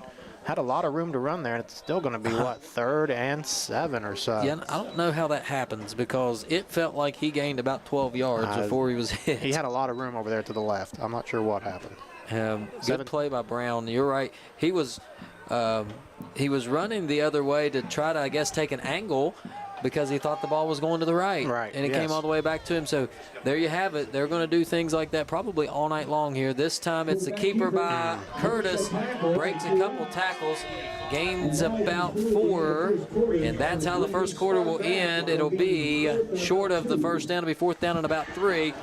Panthers leading 14-0. We'll take a break, and when we come back, we'll have this big 4th down play. This is WVRC, Clay County Sports. At Clay County High School, we prepare students for every path, college, careers, athletics, and service to our country. For those pursuing higher education, our robust academics and supportive teachers ensure students are ready for the next level. Our athletic programs not only build teamwork and discipline, they open doors to college scholarships, giving students the chance to compete at the next level. Our vocational school provides real-world training across a wide range of trades and career fields, from EMT and health sciences to the next generation of welders and chefs, from future electricians and linemen to students pursuing carpentry, construction, farming, and agriculture. At Clay County High School, students have the opportunity to choose a track that prepares them to step directly into the workforce after graduation.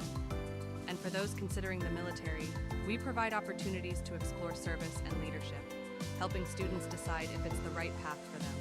No matter the direction, Clay County High School is committed to guiding every student to success. We are back here for the start of the second quarter. It's 4th down and 2 for the Red Devils, putting together their best drive of the night off the tipped interception. And Dill, I think we're going to see something quick here. What do you say, a quick toss play? Yeah, I think those defensive ends need to be ready. Chase Sook, number 52, and they're ready to lead block, and you are correct, Al. Well, just had a feeling. Yeah, just call. Had a feeling. Good call. But I think they're clapping it up out there. We might have been offsides. That might be a first down without the toss for play. sure. Yep. That was Rhodes, and this is what I thought we might see. 52 as the fullback. Chase Sook, 5'10", 207, low frame, low to the ground, big, powerful kid at fullback, lead blocking out there for Rhodes, who is a powerful kid in himself. But we come out of a timeout and get a penalty, and that's the stuff you hate to start seeing early because it could make for a frustrating game. We'll see if they run it again here. I don't think they called another play, so I'm assuming they'll just run the same thing. Same formation for sure. Curtis will be under center, and no, this time he's going to hand it to Sook. Nowhere to go. He's hit and taken down. It was 51, Jaden Morris. And, man, when you try to run it, Jaden, you are not going to get very far. Al, he looks like a tall, lanky kid, but he's strong. He can get those offensive linemen off of him quick, step into the hole and make a play. Good job. Yeah, he picked up a couple. I thought it might have been a tackle for loss from where I was standing, but no, he did pick up a couple. But still a very good play. You said it. Jaden looks like he looks really tall, almost like a basketball player at times. But then, man, when he gets his hands on you, it's like those kids just can't go anywhere. Yep.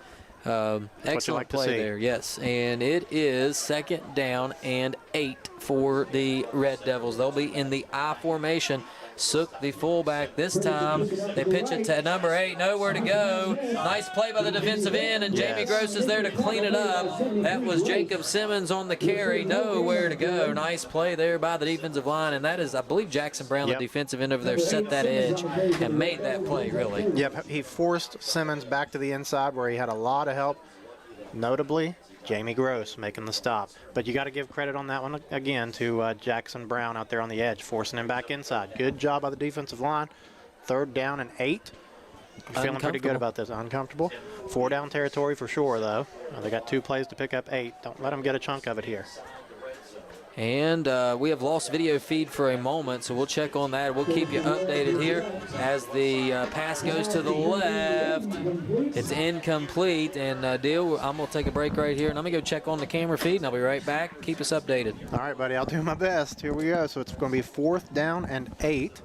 Got to imagine that Ravenswood is going to keep that offense out on the field. It was an incomplete pass over to the left to make it 4th down. Ravenswood is going to, okay, we have our video back here. I think Al will be coming down the steps any minute, but until he does, are they lining up for a field goal here? They sure are. Number 10, that is Calum Hupp coming out to possibly attempt he's kicking from the 24, so about a 34, 35-yard field goal. Good snap. Oh, and he's just going to go down with it. And we are going to recover and take over on downs. It'll be Clay County ball, 1st and 10. I think we'll keep it here because I see Allen coming down the steps here. Strange play there. They didn't even try to attempt the kick. So Clay will take over at the 23-yard line, 1st and 10. And Al, nice to have you back. Yep. We got the video back here.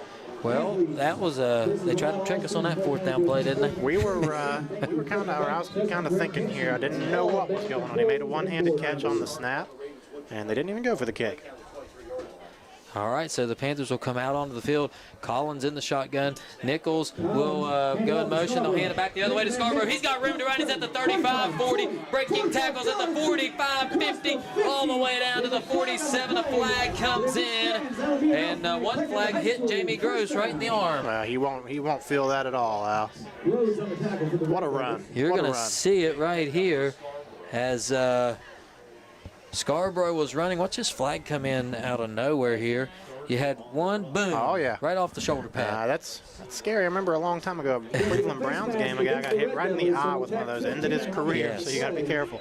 What is the call here? Something on Ravenswood? Face mask on the Red Devils, and I think at that point you're just trying to get him down any way you can. Can't blame him.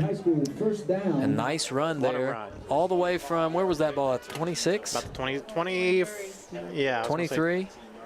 And so it went all the way to the 45. So 27, 30, about a 32-yard run. Yeah, about 32 yards. And we're trying to keep some accurate stats here, so we'll hopefully get that down. And it is 1st and 10 after the 15-yard penalty at the 29-yard line. We flipped that field position really fast. Yes, for sure. You love to see it on a run play, not always through the air. Love to see Brody get in there and get involved. Collins again in the shotgun. He'll take the snap. He's going to throw it out to the right. It's caught by Ramsey. He's at the 25, 20, and dragged to the ground and out of bounds by Matthew Phelps, but another nice play. Collins to Ramsey. About 7 yards on that one, Al, on a little swing route. It's going to be second down and short, and he was out of bounds. They're going to mark him out at the 21-yard line here. And we're in the spot of the field where it's almost impossible to see what's going on. Yeah. So we're going to try to keep you right in near the end zone. It is look at this. This is this wide formation where we try to just keep the wide receivers out wide. And we're going to throw it out there because they didn't put anybody out there. Delwart caught it at the 20, 15, 10, out of bounds, and hit out of bounds inside the 10 at the 8-yard line. So 11-yard gain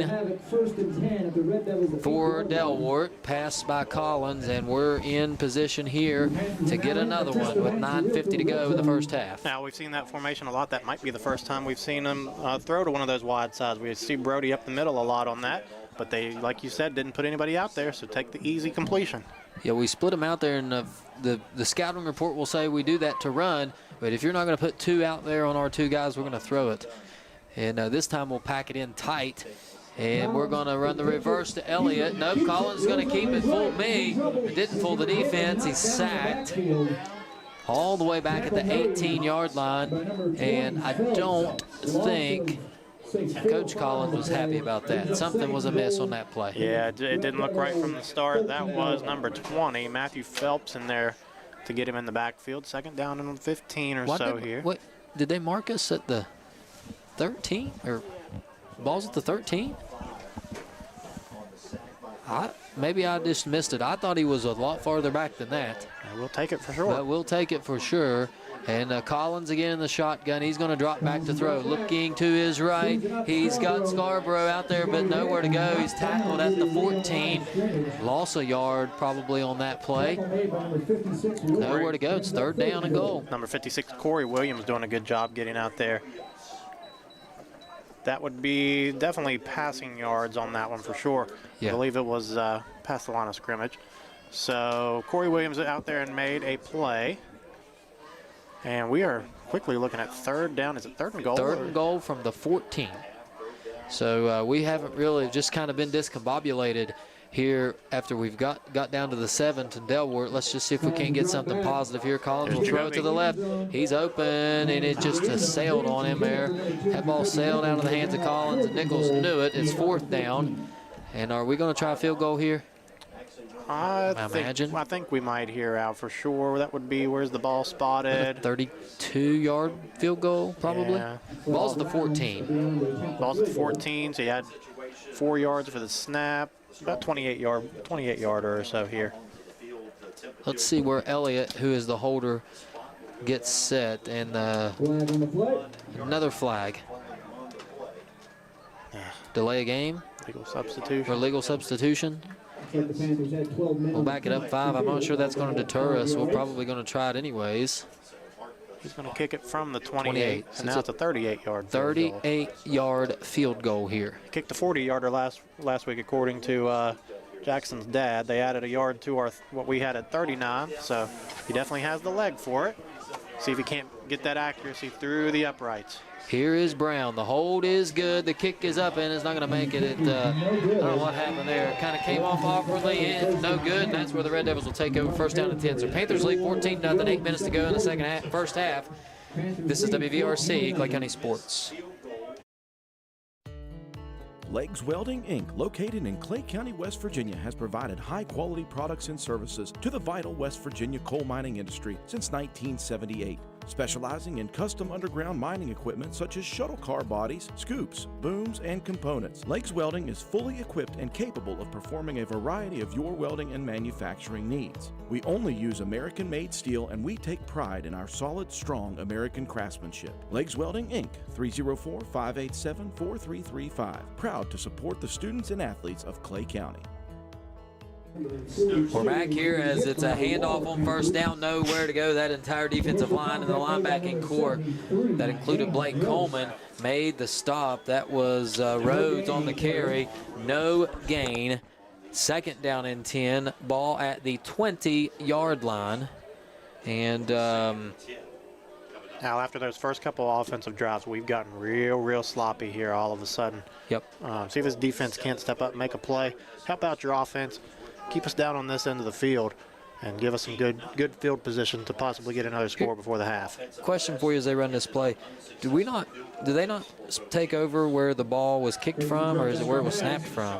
I don't know. Anyways, we got a deep pass down the middle, and man, he had a guy open running. That was number 20, Matthew Phelps. He had a step on Elliott. He sure did. Just a little bit of an overthrow out. That was make you hold your breath for a second when you see him running there wide open down the seam. Third down and 10. Absolutely, third and long. Get those pass rushers in there, but you never know, because Ravenswood has shocked us before and run a little quarterback draw on this. Well, and again, I'm going to go back to my question for a minute. Maybe in high school it's different. I was under the assumption that when we snapped that ball back to the 28 for the hold to the kick, that's where the ball was placed, but maybe I'm wrong. I don't know. Not sure, Al, but it definitely looks like they didn't call it that way. I got to brush up on my high school rules. And look who's checked in now, number 6, Gatlin Stanton. And nice. Nick Williams is in the backfield, unable to make the sack, but stepping up is Stanton. There he was. Good call. Yeah, I noticed he checked in, and you just had that feeling that he was going to do something there. He ended up getting credited with the sack. Nick Williams came unblocked and just couldn't wrap up the quarterback. And Curtis made him miss and right into the arms of Gatlin Stanton. So nice play there by the young man who is getting better each and every week. When we talk about it, he's very physical, and you can't coach physicality. No. So good athlete, getting better, and watch for the block here as we've had several chances on 4th down. This time it's clean. It's a low kick caught by Elliott. This could be trouble. He makes a man miss. He's at the 40, 35, 30. We've got flags on the play as he goes down to the 20. I'm assuming it's a hold. We got 2 flags on the play. Looks like a hold or an illegal hit or something has happened here. That's a killer because you're going to be set up with the ball inside the 20 if we don't have those penalties, but possibly those penalties are what sprung him for the big return. I saw, watching film, it seems like when this Ravenswood team punts, a lot of these happen. And I don't know if it's because maybe some guys run out in the open field and it's a crackback block. I think Coleman got him, and sometimes I think Coleman is so physical that he just can't help himself. He wants to hit somebody, and just unfortunate that it was an illegal crackback there. But that happens a lot against this Ravenswood team. I don't know if it's something the way they run down the field, kind of out in the open. I don't know, but anyways, that backs us all the way up to the 45 because that's a penalty from the spot that it happened, and it happened early. So we are now back in our own territory on the far side of the 50 as it's 1st down and 10. Collins in the shotgun here. We're running that wide formation again where we got 2 guys way outside at the numbers. We'll hand it to Scarborough. He makes one man miss. Now goes back to the right. He's at the 50, 45, 40, down to the 38-yard line. So 17-yard run for Brody Scarborough, and man, he just makes people miss. He's running hard tonight. Can't tell if that was 61 or 51 with a nice pull block. I think it might have been. That's definitely Jaden Morris coming around there, pulling from the left side. Opened up a nice hole for Brody. Good play on 1st down. Now we're back in Ravenswood territory, and we can maybe run a shot play here if we want to, Al. At the 38-yard line, we've got trips left, and don't blink now, but Colin Elliott has checked in the game for the Panthers. Scarborough again, the back flank to the left. They're going to throw it out to Nichols. He caught it. He bounces outside. He's at the 30. Now with a stutter step, makes a man miss, still on his feet, just weaving his way methodically through tacklers all the way down to the 19-yard line. So a 19-yard catch and run for Nichols. And watch him just kind of methodically say, I'll go this way, then I'll go this way, and then I'll just get out of bounds and avoid the big hit. Good patience. That's a good play. Good patience on that play out there on the left side. Pick up 5 or 6 more yards being patient out there. And now you're set up inside your own 20, inside the Ravenswood 20. Good chance here for some of these playmakers to make a play in the end zone. Couldn't agree more, and they actually marked that at the 18, so that'll go down as a 20-yard gain for Nichols. 20-yard pass completion for Collins. And Collins is ready to go one more time. This time it's trips to the right, single receiver left. Play clock will go down to 0s. We got some new guys in there now, and a little, some of that discombobulation, I think, is trying to weave some guys in places they haven't played. A little bit of issues with the formation. We'll have a timeout on the field, and we'll go to a break. We'll be right back. Panthers deep in Red Devil territory, up 14-0. This is WBRC Clay County Sports.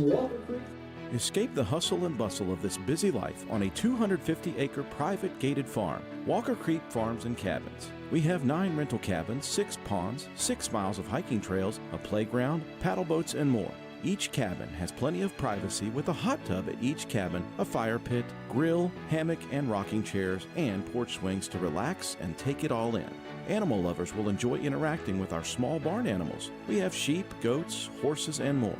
You can even collect your own eggs from our chicken coop and have an authentic down-on-the-farm breakfast back at your cabin. Walker Creek Farms and Cabins. You can find us on the web at walkercreekfarms.com and book, or on Airbnb. Call 304-286-5200 or 304-421-4392 for any additional information. We're back here as the offense comes onto the field. We did get a timeout before the play clock went down to 0.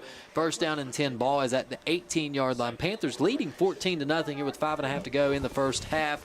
And it's been a really sloppy second quarter for this Panther offense. Hopefully we can get back on track here as we are in the red zone. Collins will drop back to throw. He's going to throw to his right. Incomplete. Intended for Colin Elliott. Again, just some sloppy play by the offense. Good protection up front, I will say that. But just the receivers kind of not sure what's happening. That fell right in between the Elliott brothers. Colin was at about 5 and Joel was in the end zone. Not really sure who that was intended for, but you're right, it has been a little sloppy here after we got those 2 quick touchdowns. Kind of, you don't want to say we've been nonchalant, but it hasn't been the same offense since then. Brody had 1 big run there earlier in the second quarter. Maybe like to see him get involved a little bit more to settle everything down. Collins in the shotgun. Again, it's ace formation here. Motion is Delwart left to right. Snap is back. And everybody moved but the center. So again, another procedural penalty on the Panthers. Back them up 5. It's second and 15 now. Ball will be at the 23-yard line. And just got to figure it out here quick because Ravenswood, you don't want to let a team hang around. No, team especially that hasn't had a win. Go ahead, Go ahead, buddy. I agree with you. I was going to say the same exact thing. Team that has nothing to lose, you can't let them hang around. Let them feel good about themselves because in that second half, anything can happen. Panthers will be in that ace formation here. And the good thing about this offense, backing us up 5 doesn't necessarily hurt us as much as some other offenses because we generate big plays. This is going to be a pass play to Nichols. He has got room to run. He's at the 15-10. He's going to cut the other way. Touchdown! Jacoby Nichols with the 23-yard score. And that is going to be a pass, if I'm not mistaken, Dill. As that was that little tip pass we talked about, and a good blocking out front. Notice Scarborough out there making one heck of a block. And good Jamie Gross out there leading the way, and a nice cutback, good vision by Nichols. It is 20-0. Another touchdown for Jacoby Nichols. Receiving touchdown, that is, number 30 in his career. And on to kick the extra point is Jackson Brown.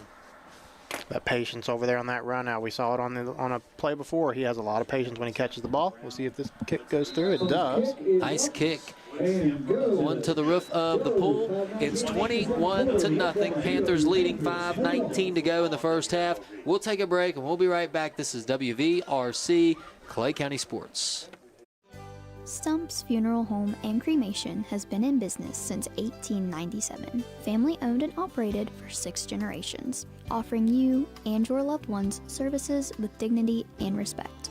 With 3 locations to serve your needs in Grantsville, Arnoldsburg, and Stump Maddox Funeral Home in Clendenin. We offer traditional funeral services, cremation, green burial, monuments, new sales and lettering of existing stones, military services, funeral pre-planning, and aftercare grief resources. Let our licensed professionals guide you through the difficult process of honoring and saying goodbye to your loved ones. Stump's Funeral Home and Cremation.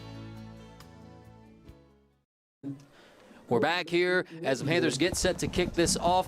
Brown will kick it off now from the 40 as the Panthers lead 21-0. And when things aren't going as you expect, just put the ball in the hands of number 2. Can't go wrong there. Any way you can get it to him, a little tip pass, a little handoff, a little quick out route to the outside, and he will find a way to get it into the end zone. Good play. See if Jackson can't put one in the end zone again here. We're going to have a good view of it as it's going left to right. Brown will kick this one. It is high. It is going to be caught at the 12-yard line. And up goes the ball's on the ground. Still on the ground. Picked up by the Panthers. We're going to have the ball 1st and 10 on the fumble recovery there. We got a late flag coming in all the way from behind as got a Gatlin Stanton coming up off the pile there. Number 9 came out of there with the ball. Now, number 9. That's Stricker. Okay, Stricker coming out of the pile with the ball. One of the smaller guys in there in the scrum, and he's able to come out of there. That's impressive. Yep, and I saw Stanton with the kind of limp arm over there as he runs off the field. Hopefully it's just a little stinger where it was cold with. He was in the bottom of that pile.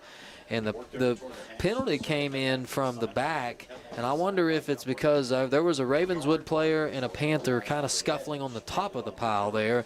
I don't know what was going on there. We're going to check as we get the call here. It's a personal foul against the Panthers. It's still our ball. It'll be interesting of note. It was number either 12 or 21. Do we have either of those numbers? We have a number 12, Braden Reimer, and a 21, Jonathan Williams out. What about on our side? Do we have a 12 or 21? I don't think so. I thought he signaled a 2 and a 1, but maybe I was wrong. Maybe it was I don't think it would have been Cohen. I don't even think he was at the bottom of that pile. Yeah, I'll be honest with you. I was trying to see who was going to come out of there with it. I didn't see anything. Well, but those refs saw something. Yeah, 2 personal fouls can be an ejection here. So, and it's a 1-game suspension if you're ejected. So, I don't want to get anyone suspended for a matchup in 2 weeks against Braxton County. So, hopefully, I don't know. I didn't really see a whole lot there, but let's focus on the offense here. Absolutely. See if we can't get another one into the end zone. Trips right. Single receiver is Nichols to the left. Scarborough the back in the backfield. Collins in the shotgun now. He'll take the snap. He's looking downfield, rolling to his left. He's under a ton of pressure. Escapes 1 hit, 2 hits, but now he'll go down. Sacked by number 56 of the Red Devils. That was Corey Williams, the junior.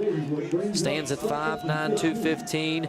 Made the play. He was the 3rd guy in. It's a loss of about 6 actually on the play. We'll call that thing at midfield now. Ball on the 50. And it'll be 1st down and 16 for the Panthers. Ace formation. Scarborough again in the backfield, snaps back. Collins going to flip the Scarborough out to the left. He caught it. Crosses the 50, still on his feet at the 45. Gets close to the 44-yard line, which was the original line of scrimmage. We'll call it 6 yards on the catch. Collins to Scarborough, and now they're going to roll the clock. I lose my attention sometimes because I see those officials stop the clock and then they roll the clock. So I'm not sure why they stopped it there, but ball at the 44-yard line, 2nd down and 10. Nice little swing route there to Brody. I've been watching for that all game. We finally got it. Got it back to the original line of scrimmage. Now, I think we're in that 4-down territory. I'll pick up 7 or 8 here and then go for it on 4th or go for the big shot down the field. Agreed. This 3rd down pass is going to go to Elliott. He caught it. This is trouble. He's at the 35-30. Open field. Oh, and he spun around and fell. I think he had something on his mind, and that was the end zone. But nice catch there by Elliott all the way down to the, where are they going to spot this at? The 26-yard line. So an 18-yard play. You said it before, Al. Any way you can get it to those receivers, get it to them. Elliott, Nichols, even Del Ward or Cohen Ramsey. They haven't really said their names a lot this evening, but they can possibly make some plays for sure. We've got tons of weapons on the outside here on this team. You just won't realize it till you talk about them. This one's caught by Elliott one more time. He's at the 20, stiff arm to the 15, 10-5, inside the 5 and out of bounds. Joe Elliott, and boy, that was a nice play.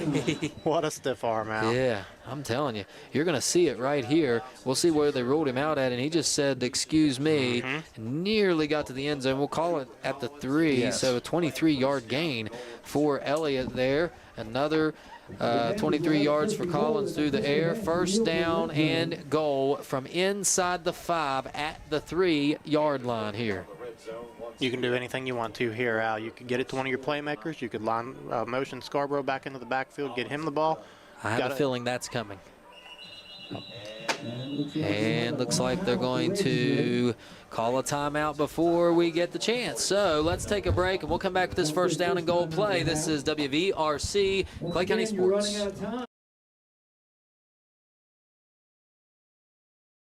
There's nothing quite like a homemade meal from Tudor's Biscuit World.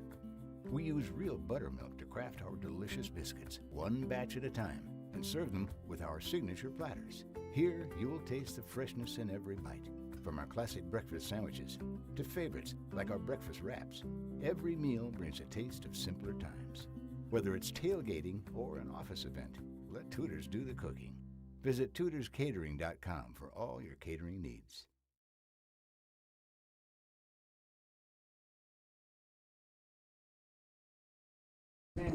We are back here in the second quarter. Panthers leading 21-0 on the verge of another touchdown with 3:20 to go in the first half.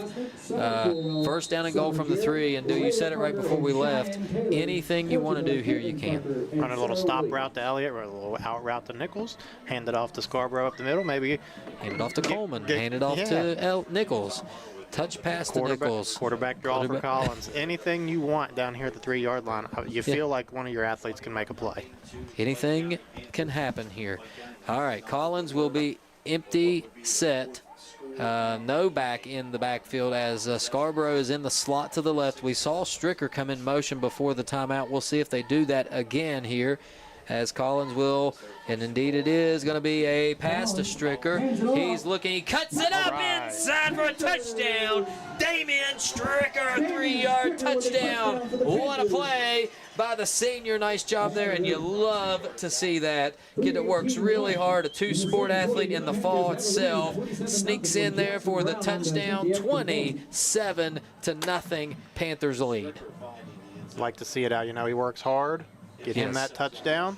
He deserves it for sure. Yes. And we've talked about him before. He'll probably have some sort of cross-country meet tomorrow. Oh, yeah. I think they may run in the regional meet, Work County, maybe, or something like that, I believe. So Coach Stricker will have the boys ready, and Damien will be one of those. As Brown's on to do the kicking, this kick is up onto the roof of the pool, which means it's good. Panthers lead 28-0 here in the second quarter. We'll be right back after these messages from our sponsors. This is WVRC Clay County Sports. Clay Family Pharmacy is your hometown pharmacy, serving Clay County and the surrounding areas with prompt, reliable service and a family-friendly atmosphere. We are open to serve you weekly. Our hours are Monday through Friday from 9 a.m. to 6 p.m. and we are open Saturdays from 9 a.m. to 2 p.m. Give us a call at 304-587-2123. Clay Family Pharmacy, proud supporters of all Clay County athletes.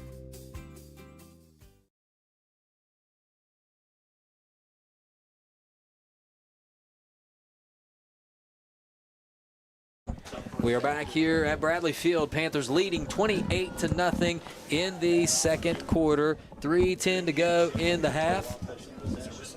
It's both was a reception. Okay, so we got some clarification here. Thank you, Jeffrey. Both of Jacoby's touchdowns this game were receptions. So, and why that matters, it doesn't for the score, but it does on the count that we've got. That is 31 career touchdowns for Nichols, one away from tying the record. This return is taken all the way out to the 29-yard line, and that's the return we talked about there, as that was number 12. Again, who is that kid? That is Braden Reimer. And again, he's up a little bit gimpy, but he's a tough kid. Yeah, he's been taking hits all night. Go ahead, buddy. Sorry about that. That's all right.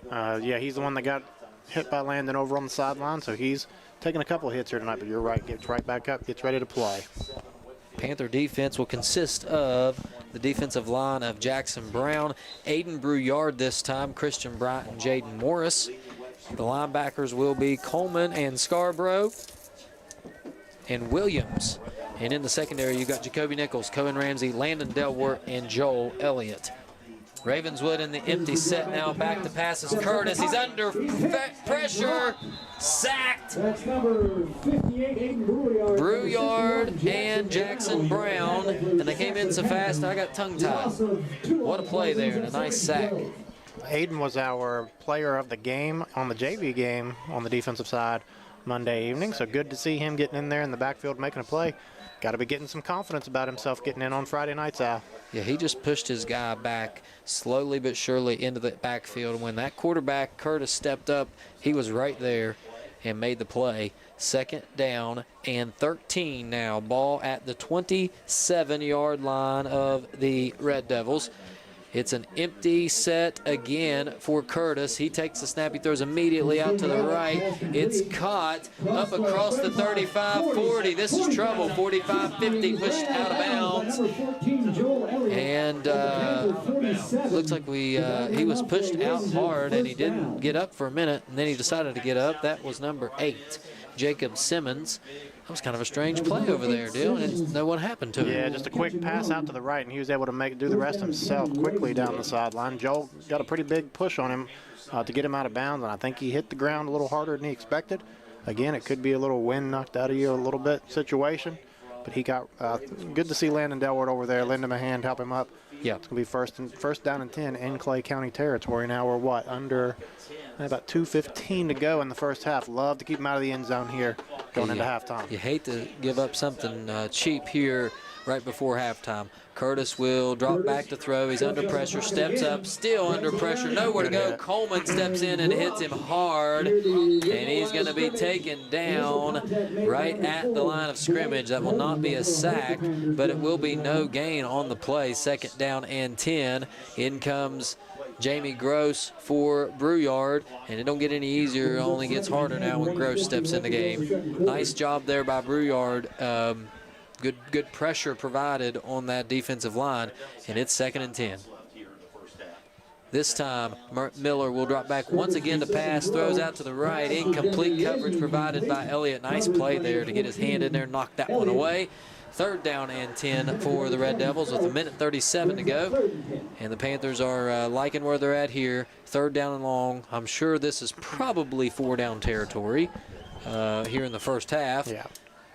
Ball is at the 47 of the Panthers, and that defense just doing a better job here of not letting anything happen. And if Curtis is going to drop back to pass, the more pressure we can provide, the harder it becomes to do anything. And they like to throw it short. I would watch for, who is that over there? Simmons again on the right side. Watch for him. We've got a wing back here is Rhodes, and it's going to be a keeper by Curtis. He goes across the 45 to the 41-yard line. 6 yards, excuse me. 6-yard gain, and it's going to bring up a 4th down and 4, and they have not had any luck at all on 4th and short, as that Panther defense has done an excellent job here. Let's see if they stiffen up one more time. Well, when you see that play call there, Al, you got to think they knew they were going to go for it on 4th, pick up 3 or 4. Now you're in that 4th down and about 4 or 5 yards. They are comfortable in this range because they do like the quick pass game, or you could see Ralphie Rhodes out of the backfield. And they're going to change the play now as Rhodes will flop to the left side of the quarterback. They're going to throw it short to Simmons, and he doesn't get anywhere. Cohen Ramsey immediately with the hit. Nice play there by Ramsey, doing what he needed to do. And it is going to be Panther football on the turnover on downs. And watch Ramsey. This is a hard tackle to make here.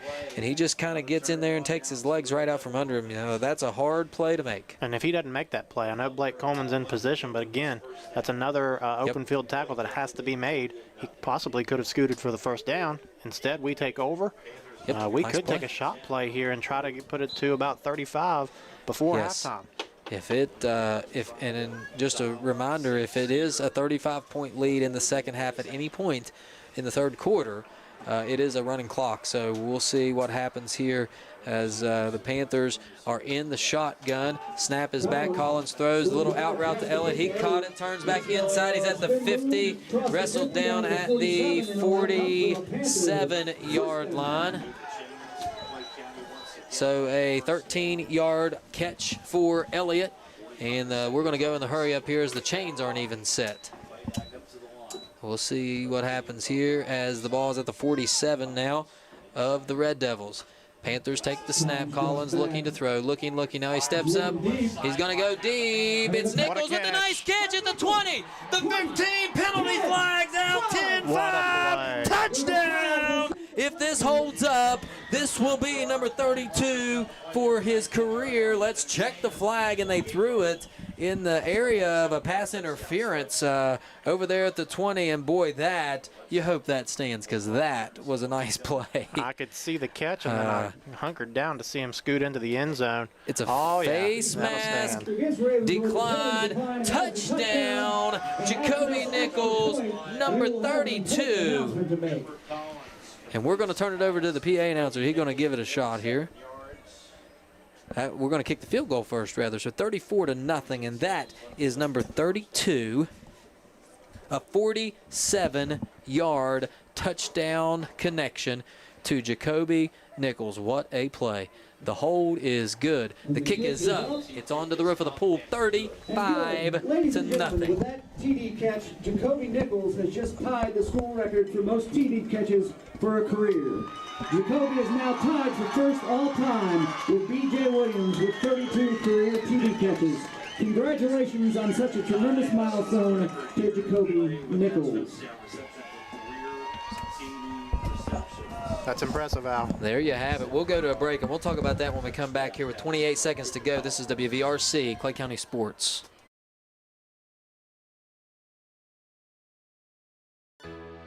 Escape the hustle and bustle of this busy life on a 250-acre private gated farm, Walker Creek Farms and Cabins. We have 9 rental cabins, 6 ponds, 6 miles of hiking trails, a playground, paddle boats, and more. Each cabin has plenty of privacy with a hot tub at each cabin, a fire pit, grill, hammock and rocking chairs, and porch swings to relax and take it all in. Animal lovers will enjoy interacting with our small barn animals. We have sheep, goats, horses, and more. You can even collect your own eggs from our chicken coop and have an authentic down-on-the-farm breakfast back at your cabin. Walker Creek Farms and Cabins. You can find us on the web at walkercreekfarms.com and book or on Airbnb. Call 304-286-5200 or 304-421-4392 for any additional information.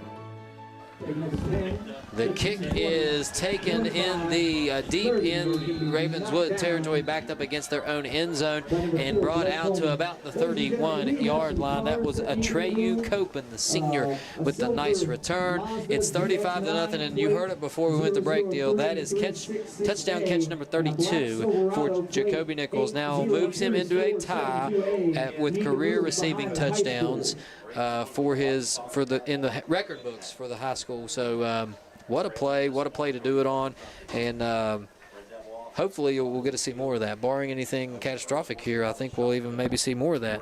You got to imagine they're all from Collins brothers, either Cooper or Noah, so that's impressive. Yes. Ravenswood will try to get to the end of the half here. It's a quarterback keeper by Curtis. He takes it up to the 35, and you got to think both teams will be content with getting out of this half here. As it is, it's 35-0. The clock now ticks down to 5 seconds, and I think that's going to be how the first half will come to a close. Indeed it is.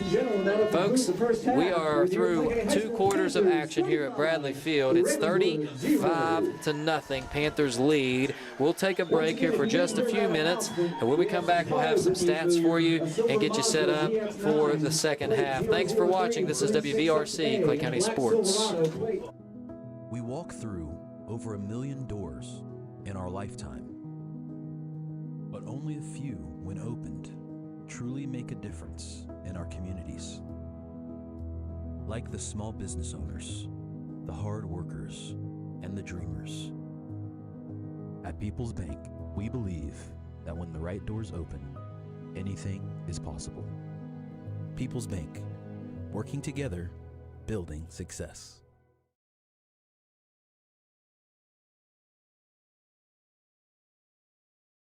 This is Andy from People's Bank. For over 120 years, People's Bank has offered products based on our clients' needs. I'm here to tell you, People's Bank offers loans for just about anything you have a need for. We have loans for ATVs, RVs, UTVs, motorcycles, cars, trucks, travel trailers, home equity lines of credit, unsecured personal loans, and more. Stop by People's Bank or give us a call, and we can tell you all about it. People's Bank, working together, building success. Member FDIC, Equal Housing Lender, NMLS number 617258.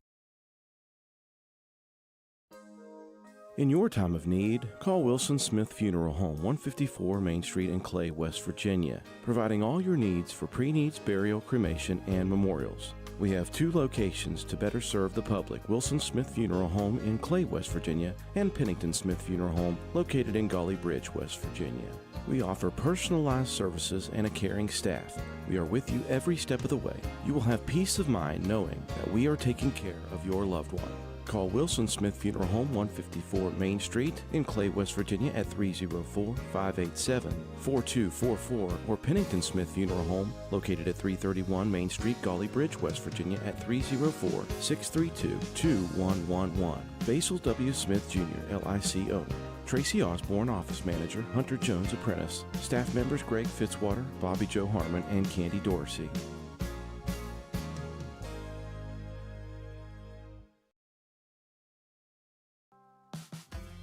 Since 1961, Holcomb & Company Building Contractors, LLC has been serving Clay County and the surrounding areas with the highest quality general and residential contracting. For all of your building and remodeling needs, Holcomb & Company is the place to go. Whatever your needs, we can help you out. Metal roofing, shingles, siding, plumbing, kitchens and baths, drywall, paint, trim, and more. We are licensed and insured. Call Brian or Dusty Holcomb at 304-651-7287 or 304-651-7288. Holcomb & Company Building Contractors, LLC, West Virginia license number 010581. Good luck to all the Clay County athletes.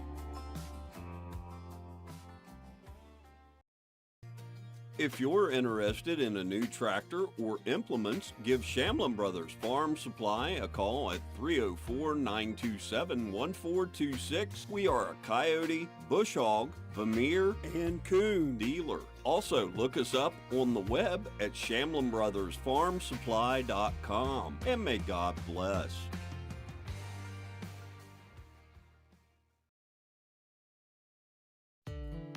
Legs Welding, Inc., located in Clay County, West Virginia, has provided high-quality products and services to the vital West Virginia coal mining industry since 1978. Specializing in custom underground mining equipment such as shuttle car bodies, scoops, booms, and components. Legs Welding is fully equipped and capable of performing a variety of your welding and manufacturing needs. We only use American-made steel, and we take pride in our solid, strong American craftsmanship. Legs Welding, Inc., 304-587-4335. Proud to support the students and athletes of Clay County. Since 1961, Holcomb & Company Building Contractors, LLC has been serving Clay County and the surrounding areas with the highest quality general and residential contracting. For all of your building and remodeling needs, Holcomb & Company is the place to go. Whatever your needs, we can help you out. Metal roofing, shingles, siding, plumbing, kitchens and baths, drywall, paint, trim, and more. We are licensed and insured. Call Brian or Dusty Holcomb at 304-651-7287 or 304-651-7288. Holcomb & Company Building Contractors, LLC, West Virginia license number 010581. Good luck to all the Clay County athletes.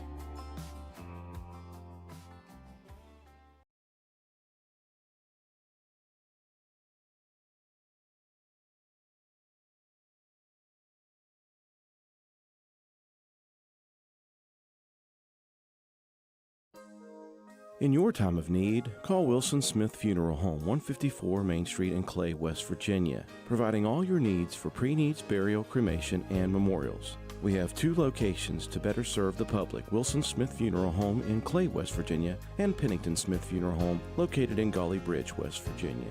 We offer personalized services and a caring staff. We are with you every step of the way. You will have peace of mind knowing that we are taking care of your loved one.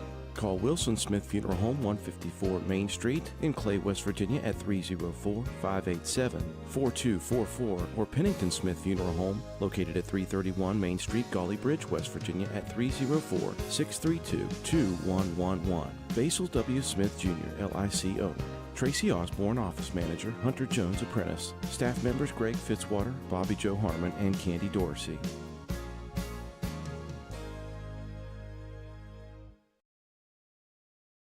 Hey, it's Tony Caridi. And Brad Howe. And we know you love hearing us break down every Mountaineer moment on the radio. But wouldn't it be better to live those moments instead of just hearing us yap about them? Debatable. But anyway, Go-Mart's teaming up with WVU to give away the ultimate Mountaineer experience. You can walk the man trip with the team, snag VIP tickets, plus Go-Mart and WVU gear. To enter, scan the QR code inside the store. Find full details at gomart.com. And Brad, where do you go? Well, tell Go-Mart we're coming, and they better stock up with the Reese's Peanut Butter Cups. There's nothing quite like a homemade meal from Tudor's Biscuit World. We use real buttermilk to craft our delicious biscuits, one batch at a time, and serve them with our signature platters. Here, you'll taste the freshness in every bite. From our classic breakfast sandwiches to favorites like our breakfast wraps, every meal brings a taste of simpler times. Whether it's tailgating or an office event, let Tudor's do the cooking. Visit tudorscatering.com for all your catering needs.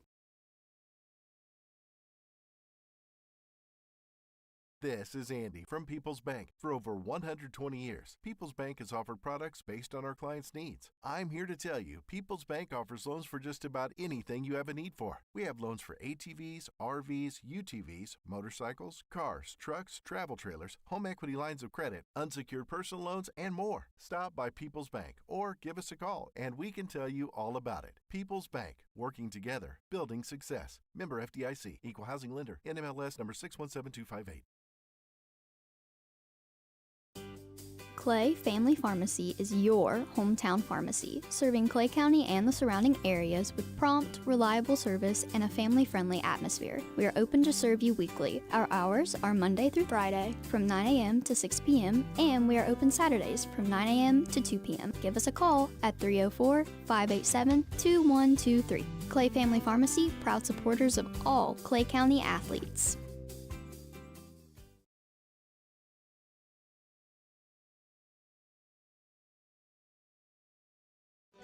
Stump's Funeral Home and Cremation has been in business since 1897. Family owned and operated for 6 generations, offering you and your loved ones services with dignity and respect.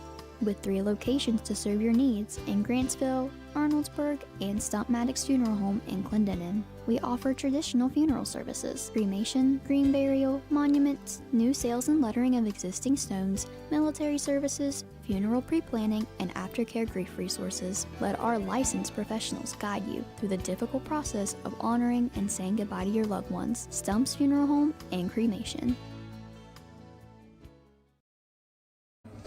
We're back here at Bradley Field as the Red Devil Band from Ravenswood High School continues to perform here at halftime, to be followed by the Panthers marching band as well. Let's get you some stats here. First, offensively, and Dill, it's been an offensive game for sure. We tried to get some rough stats here, and according to our count, Cooper Collins so far is 15 of 18 passing with 223 yards and 5 touchdowns. Wow. Pretty impressive for a first half. Yes. Pretty impressive for an entire game. Yeah. We've just played a half. Receiving, we have Jacoby Nichols has 4 catches, 95 yards, and 3 touchdowns. Joel Elliott has 4 catches for 82 yards and a touchdown. Cohen Ramsey has 20 yards on 2 catches as well. And then rushing-wise, Brody Scarborough has 81 on the ground on 5 attempts. So overall, just really anything we've wanted to do, we've been able to do so. What about the defensive side of the ball? Well, it's been a party in the backfield for this defensive line again, and a couple of the linebackers as well. Nick Williams has 4 tackles from his defensive line spot. He's also been mixing in a little bit of linebacker tonight as well. Blake Coleman has 6 tackles and a sack. Gatlin Stanton got in there a couple plays, made 2 tackles and a sack. Jaden Morris has a sack along with 2 tackles for loss. Aiden Brouillard has a sack. Jackson Brown has 4 tackles and a sack, and Big James Gross has 5 tackles as well. Don't forget about Christian Bryant. We've called his name a few times on some big plays in the backfield. So all in all, there's defensive linemen getting in there making plays, not just on the quarterback, but on the big running back, Ralphie Rhodes, in the backfield. So good job by this defensive line and the whole defensive unit for sure. And I'd hate yes. don't want to jump ahead of ourselves, but we've got 2 shutouts in a row against Calhoun and against Polka, and we are on our way to a 3rd possibly here. Big. Wow. I didn't even realize that till you said that. That's impressive. I don't know that that's happened in a long time. So pretty impressive stuff.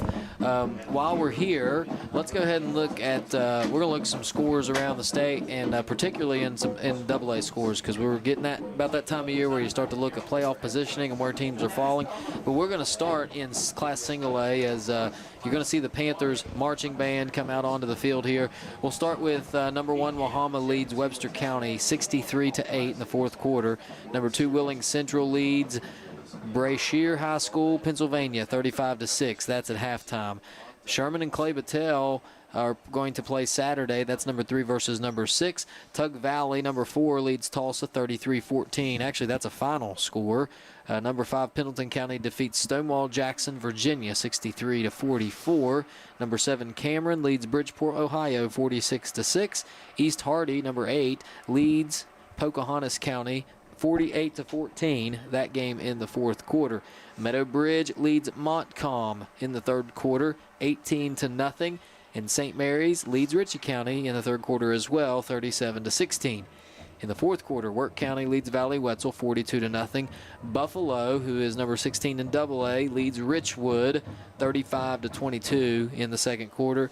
And finally, Mount View trails Magnolia 16-0 in the third quarter. Now, let's go over to the AA side of things and take a look at where we got a really good one in Frankfort and Herbert Hoover. Of course, Hoover is AAA, but that's a good one, number 2 versus number 4.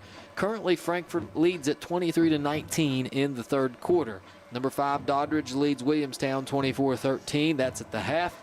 Mingo Central leads Lincoln County, a AAA team. That's 35-6 at halftime. Midland Trail is ahead of Liberty Raleigh at halftime, 21-0. Number 8, Roane County leads Nicholas County from AAA, 20-6 in the third quarter. And here's a big one. Chapmanville, although they're AAA, leads Logan 42-7 in the third quarter. That one will have some playoff implications and playoff positioning as well. Chapmanville and Logan, I knew those were two good ball clubs. Chapmanville leading that one right now. James Monroe defeats Westside 34-18. Of course, we're ahead of Ravenswood 35-0. Oak Glen and East Liverpool, Ohio, we have no score for that one. Scott leads Man 7-6. Lincoln leads Buchanan Upshur 28-19. And Braxton County trails Pikeview 14-13. That's a big one. Of course, Braxton County will be coming in 2 weeks to play the Panthers. They're at 3-5, so another win for them would mean more potential bonus points for the Panthers. So we'll keep an eye on that one. South Harrison leads Tyler Consolidated. Boy, they've been on a slide after a 4-0 start. They lead 14-7 in the third quarter. And Sissonville leads Polka 7-6. That's a good one in the third quarter. Riverview trails Grundy, Virginia 30-24. Wyoming East leads Summers County 10-8 in the third quarter.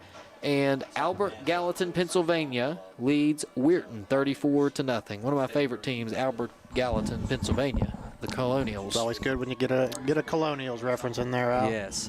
We'll go quickly now through the rest. Independent in Class AAA. Well, number 1 Independence trails Princeton. Now that actually could be an interesting one. 21-17 Independence trailing Princeton.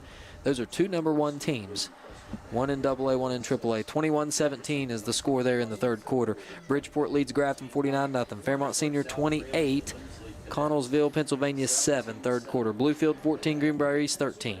Halftime. Philip Barber in Lewis County, no score. George Washington 17, Capital 7. RCB 20, North Marion 14. Nitro 32, Winfield 28, third quarter. Spring Valley 14, Woodrow Wilson 7, third quarter. Parkersburg leads Ripley 49-7 in the third. Kaiser defeats Moorfield 55-21. Oak Hill leads South Charleston at the half 21-0. Elkins leads Brook 24-7. That's a big one for the Elkins club there. They're in the third quarter. Hampshire leads Washington 21-0. And Fairfield Union, Ohio is beating John Marshall 23-14 in the second quarter. Shady Spring 12, Berkeley Springs nothing, fourth quarter. And Fort Fry, Ohio leads Point Pleasant 46-7 in the third quarter. Finally, in Class 4A, you've got Huntington Trails, Sevier County, Tennessee, the Smoky Bears. I like that. Must be down from the Smoky Mountains. The Smoky Bears lead Huntington 28-13 in the second quarter. Martinsburg is ahead of Spring Mills 35-0 in the third. Steubenville, Ohio is beating Willing Park tonight in the third quarter 31-7. University 35, Preston 6 at the half. Jefferson leads Musselman 25-14 in the third. Parkersburg South trails Lindsley 17-7 at the half. Cabell Midland trails Fairview, Ohio 42-28 in the third quarter. And we have no score for Hedgesville and Parkview High School, Virginia. That game, we don't know exactly who is ahead. And that's your rundown from the Metro News scoreboard. We'll take a quick break, and when we come back, we'll get you set for the start of the second half. This is WVRC Clay County Sports. Since 1961, Holcomb & Company Building Contractors, LLC has been serving Clay County and the surrounding areas with the highest quality general and residential contracting. For all of your building and remodeling needs, Holcomb & Company is the place to go. Whatever your needs, we can help you out. Metal roofing, shingles, siding, plumbing, kitchens and baths, drywall, paint, trim, and more. We are licensed and insured. Call Brian or Dusty Holcomb at 304-651-7287 or 304-651-7288. Holcomb & Company Building Contractors, LLC, West Virginia license number 010581. Good luck to all the Clay County athletes.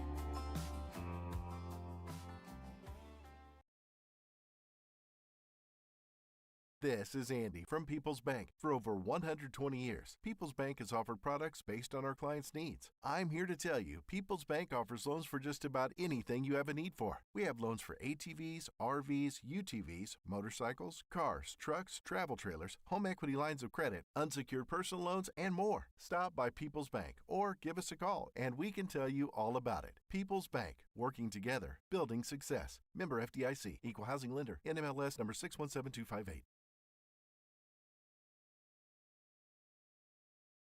Hey, it's Tony Caridi. And Brad Howe. And we know you love hearing us break down every Mountaineer moment on the radio. But wouldn't it be better to live those moments instead of just hearing us yap about them? Debatable. But anyway, GoMart's teaming up with WVU to give away the ultimate Mountaineer experience. You can walk the man trip with the team, snag VIP tickets, plus GoMart and WVU gear. To enter, scan the QR code inside the store. Find full details at gomart.com. And Brad, where do you go? Well, tell GoMart we're coming, and they better stock up with the Reese's Peanut Butter Cups. Clay Family Pharmacy is your hometown pharmacy, serving Clay County and the surrounding areas with prompt, reliable service and a family-friendly atmosphere. We are open to serve you weekly. Our hours are Monday through Friday from 9 a.m. to 6 p.m. and we are open Saturdays from 9 a.m. to 2 p.m. Give us a call at 304-587-2123. Clay Family Pharmacy, proud supporters of all Clay County athletes. Stump's Funeral Home and Cremation has been in business since 1897. Family owned and operated for 6 generations, offering you and your loved ones services with dignity and respect. With 3 locations to serve your needs in Grantsville, Arnoldsburg, and Stump Maddox Funeral Home in Clendenin. We offer traditional funeral services, cremation, green burial, monuments, new sales and lettering of existing stones, military services, funeral pre-planning, and aftercare grief resources. Let our licensed professionals guide you through the difficult process of honoring and saying goodbye to your loved ones. Stump's Funeral Home and Cremation.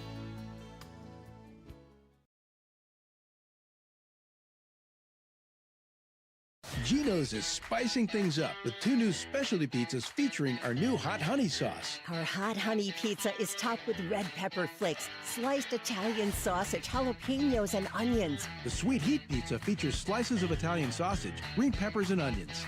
Both are drizzled with our signature hot honey sauce. Hot honey, it brings the heat. Sweet heat, the perfect balance of spice and sweet. 2 bold new flavors, available for a limited time at Geno's Pizza and Spaghetti House.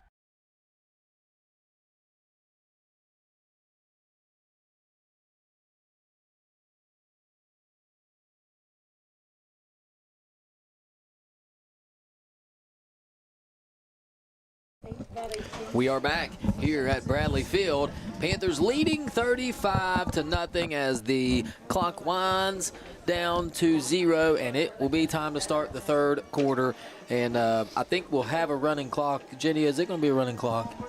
One more touchdown. So it must be 42 in the 3rd quarter. So usually what happens here in this kind of game, you try to get the offense 2 drives. That's kind of the philosophy. I know I've talked to Coach Nichols about it. You want to get a couple drives in the second half, and then you start filtering in some of your younger guys. So hopefully you can do that and be able to get those guys some experience. But also, it's really hard to sit a team for an entire half. And then don't forget, we're off next week, and then you got a really, really big game the following week. So I'm sure they're going to be trying to get some snaps in for these varsity guys because you don't want them to get too rusty here as this is a big, big finish to the season. You're right, Alan. I would look for here in the second half. We got a little pass happy there in the first half, and it was working for sure. 5 touchdowns, over 200 yards for Cooper. I would honestly look to see if we can get Brody a little bit more involved here in the second. Had some big runs there in the first half. I'd like to see him get a couple more carries here early, see if he can't bust one off. Maybe make it 42-0 quickly with a Brody Scarborough touchdown run. I wouldn't argue with that. And we do get the ball to start this half. So I wouldn't mind to see Brody works hard and runs so hard. It would be good to get him into the end zone here early. But that's what you love about this Panther team. They really don't care who gets into the end zone. You like to see. And I forgot to mention at halftime, we had a touchdown by Damian Stricker. Yes, I didn't get that mentioned. I don't know how I missed that. One of the 5 touchdowns was from Damian Stricker. I believe it was just a 3-yard catch. I just missed it there. It was right there on the stat sheet, but Stricker got into the end zone. Definitely want to mention that as well. So they'll put about 3 minutes on them. We've wound down to 1:15 here. The Panthers stretching out.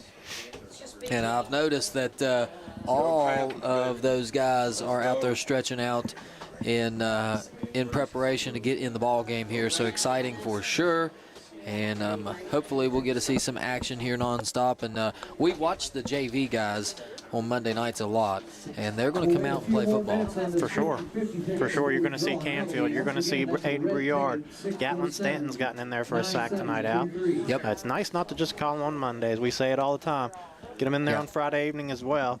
And I want to mention here, Al, we were a little bit confused there on that first Jacoby Nichols touchdown. We called it a touchdown run because it did look like Cooper just handed it off to him.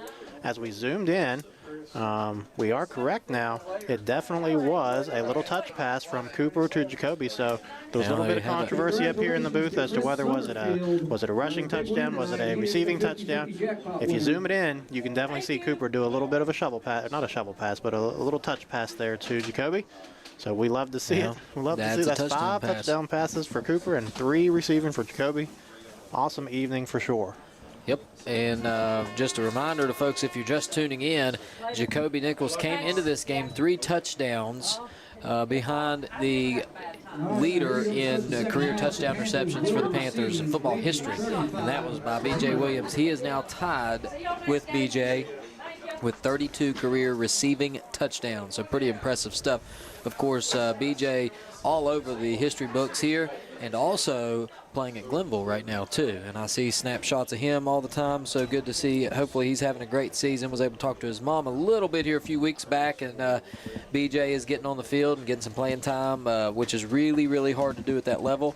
And, of course, she said he's not satisfied. He wants more and more, and that's the competitor he is, and that's why his name is here on the record books. Yes. Because just an extremely hard worker. So those 2 guys tied in career touchdown receptions, just pretty incredible stuff. And hopefully we'll see more and more names pop up there as the years pass. Now, those are 2 special athletes, Jacoby, and I remember watching BJ back in, 2020 through 2023. Yep. Didn't get out to a lot of games, but was able to see the highlights and some of the special plays that he made. 2 really good Clay County athletes. Got to feel good for both of them. Yeah, and you see a lot of similar stuff here as also because BJ made a lot of his plays with the ball in his hand. Didn't necessarily catch them going deep, although he had those plays. It was catch it and then make guys miss and do something special with it. And you see that a lot out of Jacoby too. And don't blink, but you got Joe Elliott at 23 for sure already. So it's hard to talk about all these guys. You feel like you're leaving somebody out, and we really don't mean to. We're just we're going to try to get everybody called out as much as we can. We got a lot of special athletes out here, Al. Everybody that's out on this football field can make plays. We are set to go as back deep will be Elliott and Nichols. The up men will be Scarborough with Landon Delwart and Blake Coleman. And the front line consists of T.J. Pritt and Tyler Bird. You've got the hands team out there in Gatlin Stanton, Colin Elliott, that is John Paxton, and Cohen Ramsey. So anticipating possibly an onside kick. It's just a little flare to Elliott. He'll pick it up at the 20, running to his right. He's got some blockers out front. We're going to get a hold back here, Tyler Bird out. Yep, and I think we probably could have gotten also a crackback block. As I saw somebody come through and make a hit running back towards their own end zone. Yeah, for sure. And you just can't do that. You can't run back towards your own end zone and hit somebody coming towards you. Outlawed that a few years ago just because it's so dangerous. But it's on the Panthers. Did they call the hold? It was. It was on Tyler Bird, 22. He was just trying to make a block, got his hand up around the shoulder pads, and didn't release it quick enough. Get called for the hold, back us up a little bit. Coach Nichols talks with us a lot, especially on Monday nights. He'll live with the penalties that happen because you're playing hard. Right. And that's an example of that. And so Panthers will start this drive all the way back at where's the ball spotted? At the 20? Even back further. They take so long to these guys do a great job, but, man, week after week it takes them so long. Maybe I've never been 17. An official, so maybe it just takes time. But I feel like they could just put the ball where it needs to go and let us play. Looks like we're at the 17-yard line here, Al. 17-yard line, and look at this defensive alignment. There's nobody in the middle of the field. We're going to, I don't know what that was. Collins is going to keep right up the middle. There's nobody there. He's at the 20, slides down at the 24-yard line. A 7-yard gain for Collins. And there was just nobody in the middle of the field. No, good smart play there by Cooper to get down and not take a hit in a 35-0 ball game. Get your 6 or 7 yards, get down, play another down, 2nd down and short. 2nd and 3 here for the Panthers. And again, Ravenswood playing a deep safety on the right side of the field, a deep safety over here on the left. We've got a linebacker way out wide. And we'll just hand it off right up the middle, and there goes Coleman, and he's all the way to the 28-yard line, a 4-yard gain. Does have enough for a 1st down. Chains will move, and they're content with letting us do that, I guess. They're just, I'm not sure where all the linebackers are, just out in the slots. Trying to look here, I'm blocked by the wall and everything got a lot of folks else up here, so. Yeah, they've got Curtis, the outside linebacker, playing on the outside shoulder of the defensive end. Collins will throw it out to the left. It's caught by Delward. He's at the 30. They're going to throw a flag in there. I don't know. I don't know if that was a hold or not. They're going to probably call it on Jacoby, but it looked like he had him pretty well blocked. Yep. And let go of him before he got outside of the shoulder pad. So, I don't know. The referee's closer to it than I am. I'm going to call a penalty on that one for sure. I don't know. He kind of nonchalantly just said, I'll call a hold there. So I don't know. Back us up 5, 1st and 15 now. As you're right, Nichols threw his hands up like, I'll just let you go this time, and then there it came. And he was blocking that defender for 5 or 6 seconds. I mean, you'd think you'd throw the penalty early because he didn't do anything different at the end of the hold or at the end of the block than he was at the beginning. Yeah, I agree. 1st and 15 now. They're going to move it all the way back to the 24-yard line. So we'll try one more time here. Collins takes the snap. Handoff is to Coleman right up the middle. Nobody there. He's at the 30, 35, 40, all the way still on his feet at the 45-yard line. I think's where they'll mark him down at the 44, correction. So 20-yard gain. And you're going to see it right here. He just kept moving. Now, big block there by Landon Delward in the middle of the field. I couldn't see what number, but the kid looked a little bit bigger than what Landon was, and he put his nose in there, made a big-time block. Number 12, Braden Reimer. 21, Jonathan Williams, he was able to get a big block on him. Good job by Landon. Good run by Blake. More traditional defensive lineup here as the out route goes to Delward, and that one just sailed a little bit on Cooper, kind of went up above Delward's head there. No chance to catch that one. It's incomplete. 2nd down and 10, and we'll reset as you had a more traditional 2 linebackers right behind those 4 defensive linemen, and their splits weren't so wide. I don't know, it almost felt like coming out of that half, they split out so wide, the middle of the field was just wide open. But Ravenswood's playing 2 very deep safeties back here. I guess just trying to guard against the deep ball, and maybe you can't blame them. And I think we'll take that. That's what a good pass game does. There is a lot of room there in the middle, Al. I'm seeing what you're seeing. It is a handoff to Coleman to the left. He gets across the 50, 45, 40. Still on his feet, bounces off the tackler. He's at the 35, and he'll be tackled by 6 or 7 Red Devils all the way down to the 35-yard line. A 19-yard run by Coleman, and there comes that run game. He just denied to be tackled there. Al would not go down. I don't think they ever actually got him to the ground. Good run, good blocking up front. We said there's a lot of room in the middle. Coleman able to take advantage there. Nobody able to get him to the ground. Be 1st down and 10 in Ravenswood territory. Under 10 minutes to go in the 3rd quarter. 1st and 10, you said it. Ace formation. Collins in the shotgun. It's motion. Delward, fake handoff. Collins rolling to his right. He's got Delward now. A nice scoop catch. He's at the 30. Up across the 28. He's still on his feet. All the way to the 26-yard line now. Clock will continue to roll. A 9-yard gain on that play. Yeah, we're pretty slippery right now, Al. Blake Coleman not able to be tackled. Landon Delward slipping out of some tackles. Love to see it. Tough running, 2nd down and short. we said it all night. When you get these second and shorts, you can do anything you want.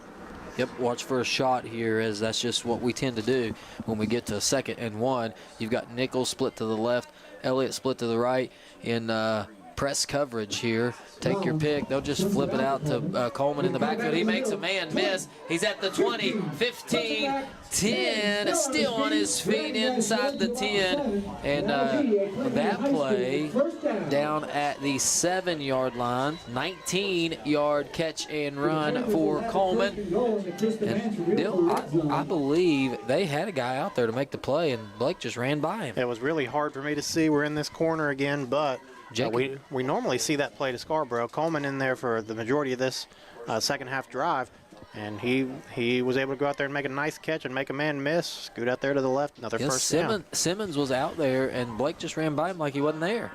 Love to see Collins will pass. He's going to throw it. It's intercepted by Curtis, and the tackle made by Ramsey, but not sure what happened there, as he just threw it right into the arms of Curtis. Interception. Ravenswood will take over. First down and 10. Looked like he was looking for Cohen Ramsey on either a little post route or a slant route into the end zone. Maybe got a little greedy there, not sure. You'll live the play here. They're deep in their own territory, so if this was Monday night, we'd be saying look for a safety. Well, so we might see one here. You never know. Bad snap. If we can see a safety here, I would be excited. We got the defensive linemen, playmakers to do it, Al. We'll see who's on that defensive line here. You've got Eddie Matheny in that interior with Jamie Groves. You got Morris, and I can't tell who this right end is. Is that Jackson Brown? I think so. Yep. It is. They'll hand it off to Rhodes. Nowhere to go. He gets up to the 8-yard line, 1-yard gain.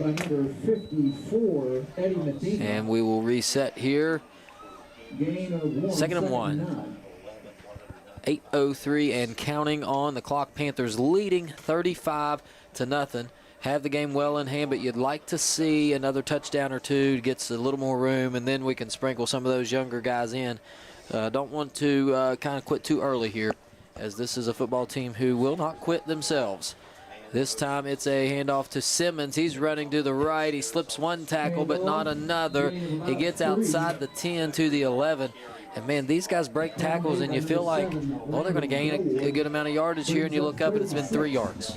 I thought the same thing, Al. I couldn't see where he ended up over there, but the way that play was developing, I thought he was maybe going to be close to a first down. When I looked up, it was 3rd and 6. Just nowhere to go.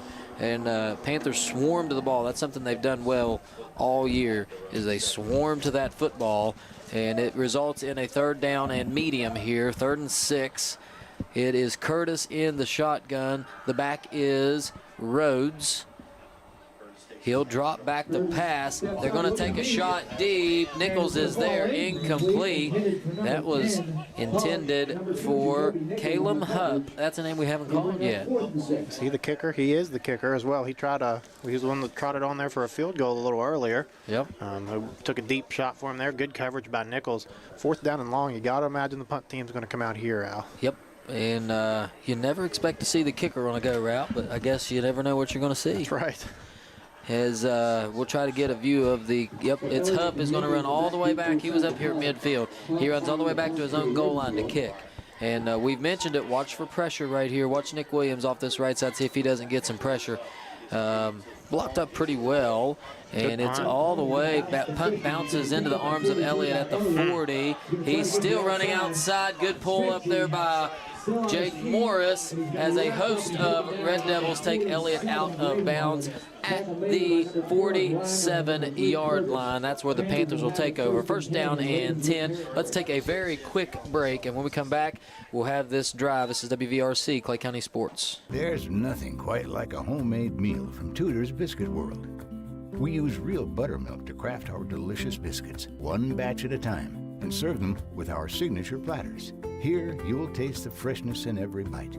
From our classic breakfast sandwiches to favorites like our breakfast wraps, every meal brings a taste of simpler times. Whether it's tailgating or an office event, let Tudor's do the cooking. Visit TudorsCatering.com for all your catering needs. Panthers have the ball here at the 47-yard line and offsides, and they're going to not call it as they'll just hand it to Scarborough. He's across the 40, 35 flag on the play, and he's taken down at the 31, but hold everything here as we got a flag. I couldn't see what it was. I saw the flag come in right in the middle of the field. It's right in that area of holding there, Al. Holding on Jackson Brown. He's telling the coaches it was me. It is a hold, so we'll back it up 5 yards. And it'll be back at the 48-yard line now of Ravenswood, or of the Panthers, rather, correction. 48 of the Panthers. No, at the 50. So it's not just it's a 5-yard penalty from the spot, I guess. So ball's at midfield now. First and 13. First and 13, you don't see that much. Used to be you never saw first and 13, but nowadays you do. So we'll see what happens here. Collins is the quarterback in the shotgun. A little early movement there. They're going to let it play out. He's going to go down the right side. It's intercepted again. That's Hupp over there. And another interception, and Collins not happy about it. Defense will trot back out on the field, and I think this offense may get more than a couple possessions here in this second half, Dale. I think you're right, Al. You don't want to go off the field with 2 straight interceptions and not do anything else about it, as we have a U-Haul coming behind us here with a. Good to see you all too. Yeah. And they're giving us a shout out. You don't realize how distracting that is until you're right mid-sentence. Yep, and it's okay. It's all right. They just wanted to tell us hi. Yes. So we appreciate it. But see if this defense can't come out here, get the ball back real quickly. Get Cooper back on the field and let him get back that confidence back about himself. Curtis is back to throw, throws it to the right, incomplete, too high for Simmons. He was open over there. He sure was. Man, a lot of green grass over there, but incomplete. The pass was too high. Second down and 10 as the clock is at 6 minutes and 6 seconds in the third quarter. No score here in the third quarter as the Panthers went into halftime leading 35-0 and maintain that 35-0 lead. Here's the defense doing its part.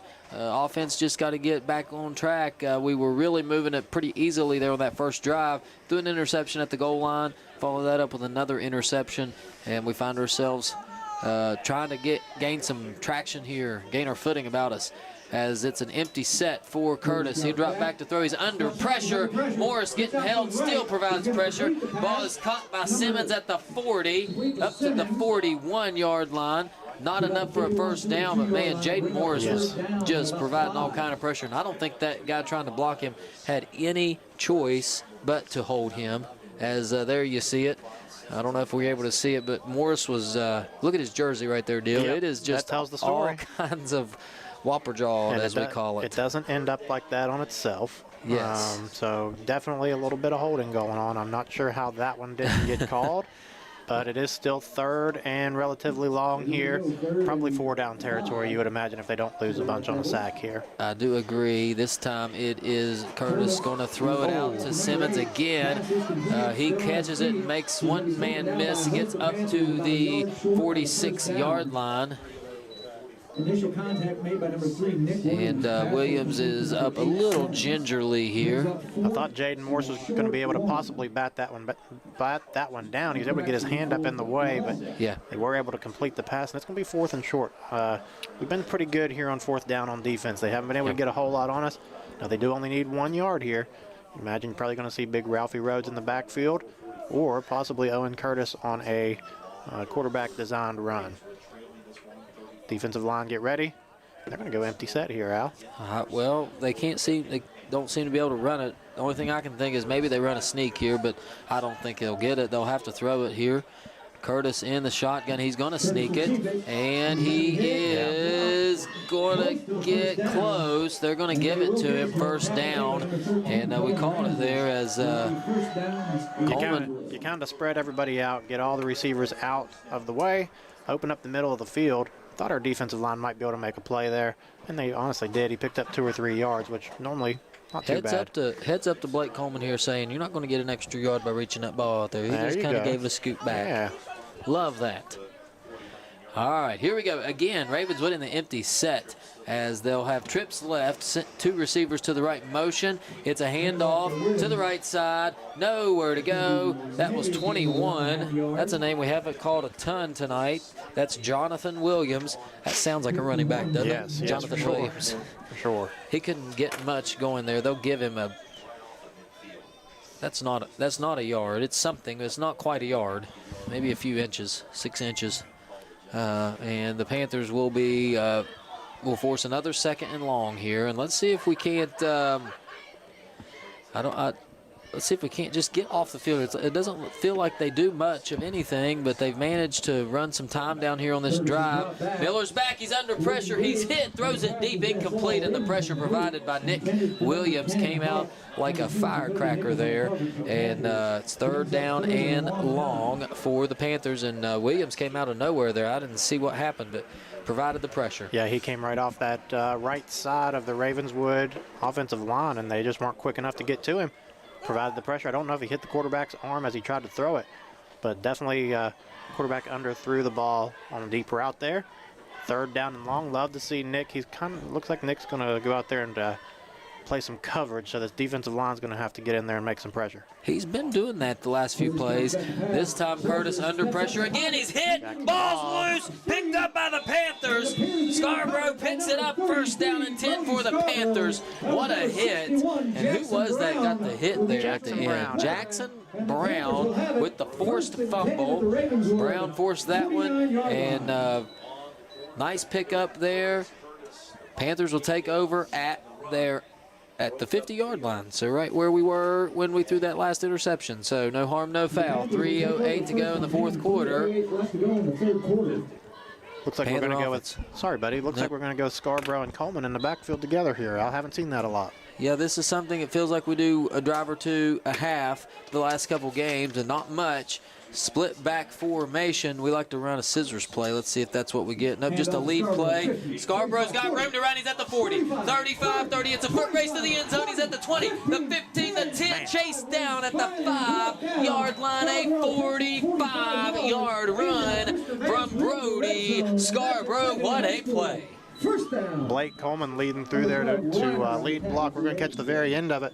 I thought Brody might be able to outrun him, but that was number, is that 21, Jonathan 21 Williams, yep, 12. or 12. No, correction, yeah. That'd be Braden Reimer able to chase him down. Still a good 45-yard run there. Got to feel good about that. See if we can't punch this one in. Get a little bit of a running clock going after this one. You'd like to see Scarborough punch this one in. Yes, but reward him here. Notice, look at Delwart out there in the slot. Yep. I'm telling you. A lot of room. There is nobody there. Now there's definitely nobody there. You have to throw it to him, don't you? Nope, we're just going to hand it to Coleman, and he'll take it in. No problem. 5-yard score for Blake Coleman on the 3rd play of the drive. Panthers lead 41-0. See who provided the key block here. Really not a whole lot needed, but we did have James Gross making a block there, ushering Blake Coleman into the end zone. Big extra point here. Yes, if we score here and convert the extra point, it makes it a running clock the rest of the way. I think we'll get there by the 4th quarter anyways with a 35-0 lead, but we'll run it the rest of the way here as this is trouble. Yep. We got somebody missing, and that's a bad feeling. Somebody over there forgot they're on the extra point team. We'll probably and have to just there let he it run comes down, out. Yeah. Now, Eddie came on. I wonder if he's the replacement now and has found a permanent spot for someone, or I've been there myself. You just get lost and you forget, oh, yeah, I'm supposed to go out there. You're celebrating on the sideline sometimes, and you forget you need to be in there. It happens to the best of us. Yep.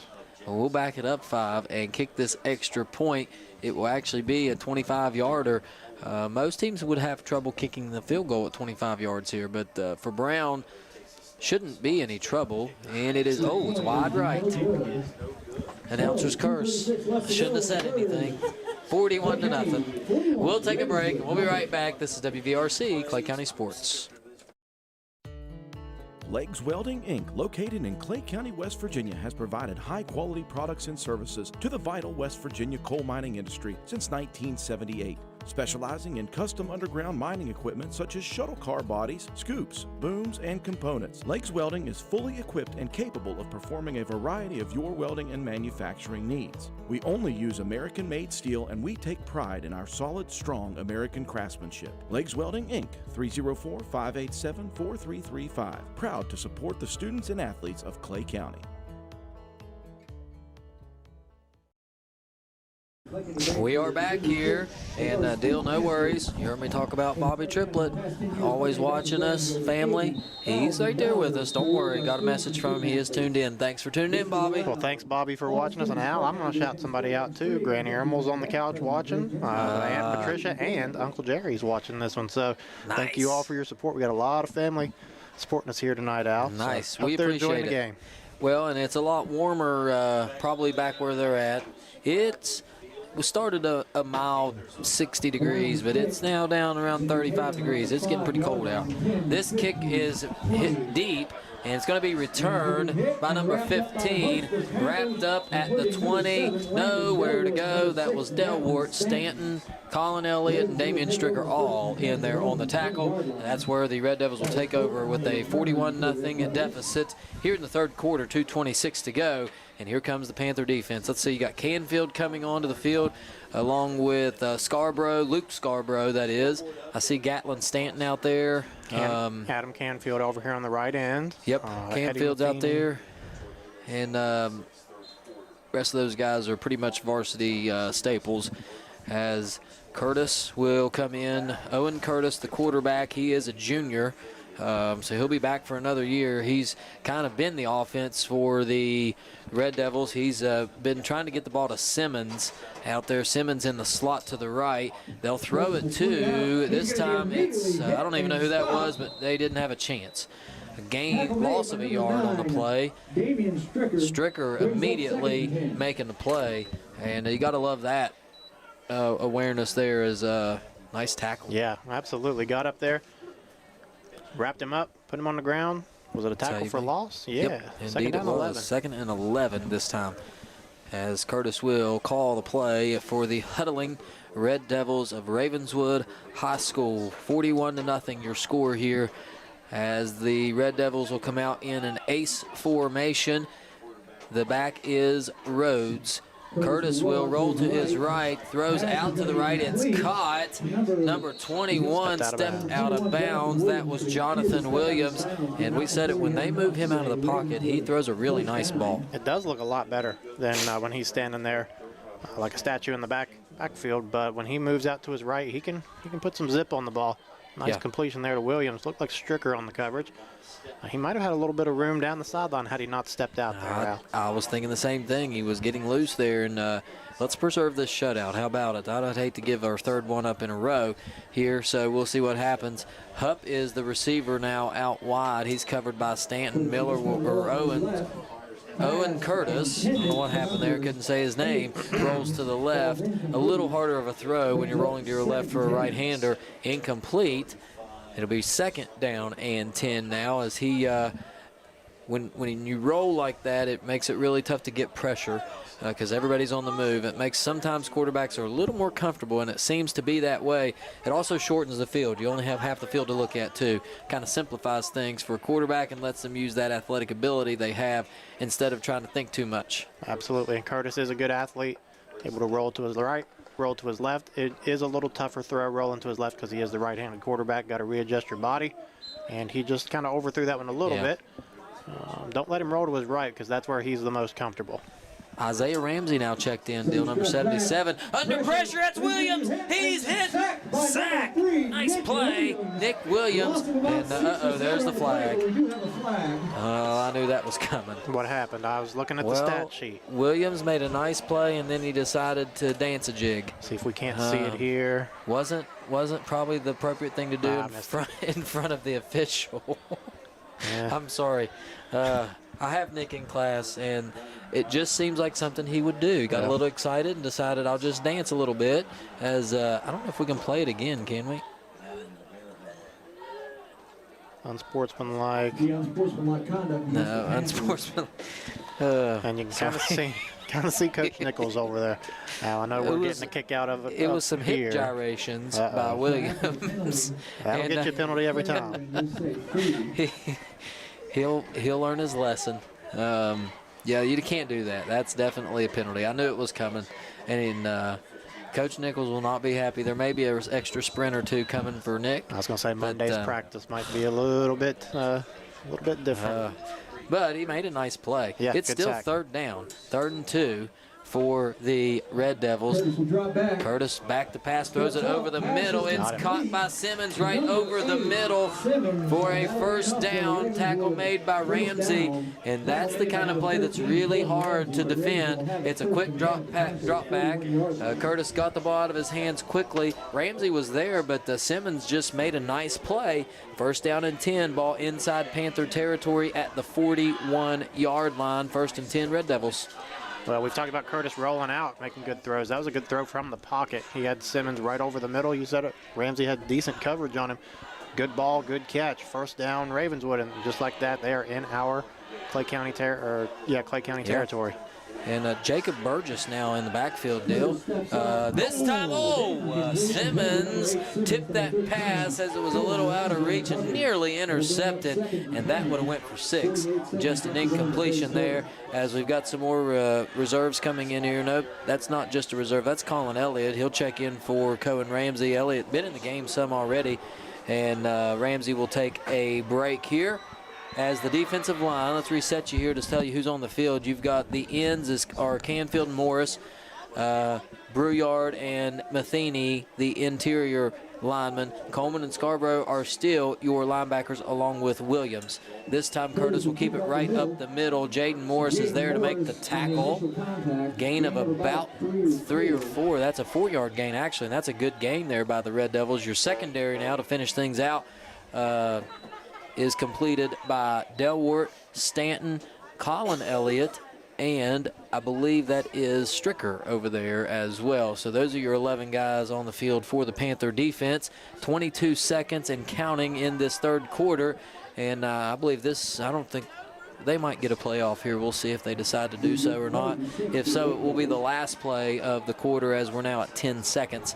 Curtis is the quarterback. He's flanked by Burgess to his left. We got trips left, now motion left to right into an ace formation. Curtis will drop back to throw. He throws it over the middle, incomplete, as the referee provided good coverage that time. 100%. Maybe we'll see that one there as they ran right at him and he just held his ground, made a nice play, and that's the end of the 3rd quarter. Watch this official here. He made nice coverage. Just said, I'll be right there. Can't throw at me. And that's how the 3rd quarter ends. It's 41-0. We will go to break, and when we come back, we'll have the final quarter. Panthers lead 41-0. This is WVRC, Clay County Sports. At Clay County High School, we prepare students for every path: college, careers, athletics, and service to our country. For those pursuing higher education, our robust academics and supportive teachers ensure students are ready for the next level. Our athletic programs not only build teamwork and discipline, they open doors to college scholarships, giving students the chance to compete at the next level. Our vocational school provides real-world training across a wide range of trades and career fields, from EMT and health sciences to the next generation of welders and chefs, from future electricians and linemen to students pursuing carpentry, construction, farming, and agriculture. At Clay County High School, students have the opportunity to choose a track that prepares them to step directly into the workforce after graduation. And for those considering the military, we provide opportunities to explore service and leadership, helping students decide if it's the right path for them. No matter the direction, Clay County High School is committed to guiding every student to success. Welcome back here to Bradley Field as Panthers will make their way onto the field for this 4th down play as we are being serenaded by the Ravenswood Marching Band. And makes you want to dance and sing a little, doesn't it? I thought maybe that's what Nick heard on that sack. Al got him to dance a little bit over there. He's wanting to cut a rug over here after that band was playing. All right. 41-0. Panthers lead, fourth quarter, 4th down and 6 for the Red Devils. Curtis, the quarterback, he rolling to his right. He's been comfortable all night here. He's under pressure, just has to fling it. It's caught. What a play. Can't believe he caught that when he was under fire. And there was number 20, Matthew Phelps, right where he needed to be for the first down. And I'm telling you, that was a nice play. Yeah, he fit that into a tight window there. Phelps made the catch right on the sideline to pick up the first down. They're kind of discussing something over here, not sure what. Maybe, I wonder if he stepped out of bounds before he caught that thing, because he was right on the sideline. He signaled first down there. First down, so Phelps was covered up there and just kind of sat on the ground, made the catch. Yes. And that's first down and 10. Burgess the back again. Phelps, Curtis, the quarterback, throws this one out of bounds. Intended for Williams. And second down and 10 here as the Panthers looking for a stop here in the fourth quarter. As we do have, is it a running clock? Indeed, it is a running clock. 35 in the fourth. 35-point lead in the fourth quarter. Gets a running clock. So what that means, folks, is it will continue to run unless there's an injury or a timeout by either team. This clock will run. So it will be a very quick fourth quarter here. Second down and 10. Curtis is the quarterback. He'll drop back and throw to his left. It's caught and the tackle made. You said it, good tackle. Again, that's Ramsey. The pass was completed to Simmons, but he is not the defender to throw that route on, because he is going to make that play 99 out of 100 times. Cohen Ramsey, you're going to see it right here. Just comes up in the open field and makes a beautiful tackle. That's how you coach it. We got some really good, solid open field tacklers in our secondary. Landon Delwart, yes. Cohen Ramsey right there. You saw Gatlin Stanton. He's pretty hard to make him miss on special teams. So I'd imagine we're going to see him out here a little bit more as well. Good. That's good coaching. If you can coach him up to make open field tackles, you're doing something right. Ace formation again for Curtis. Rhodes again, the back in the backfield. This time they're going to take a shot deep over there. Stanton nearly picked it off. And that's not the guy. They tried to throw it to Hupp, but incomplete. Stanton all over that one, and that brought shades of Monday the other night there when he made a couple nice catches. Stanton, you talked about him, and immediately makes a nice play. And here comes, looks like that's JB, Jackson Blankenship, checking in on the defensive end position for the Panthers. And he made a few plays on Monday night as well. Just a tall, lanky kid, able to get around the edge, scoot around there, and make some plays in the backfield. Interesting to see if he can get in there on this one and make a play. He has a long reach for such a tall kid. That makes it hard to block him. Empty set for Curtis. He drops back. He's under pressure. Hit. And that was Scarborough. Wow. He just, set him down right now. He shot through there quickly to make that play out. Nobody touched him. I mean, and he just grabbed him and said, sit down. Yeah, have a seat. And we'll take the ball. That was 4th down. What a play. And here come the offense now. I imagine we're going to see Cooper again. You hate to, he's out there. First down and 10. Let's see. Ball is at the 33-yard line to start this drive.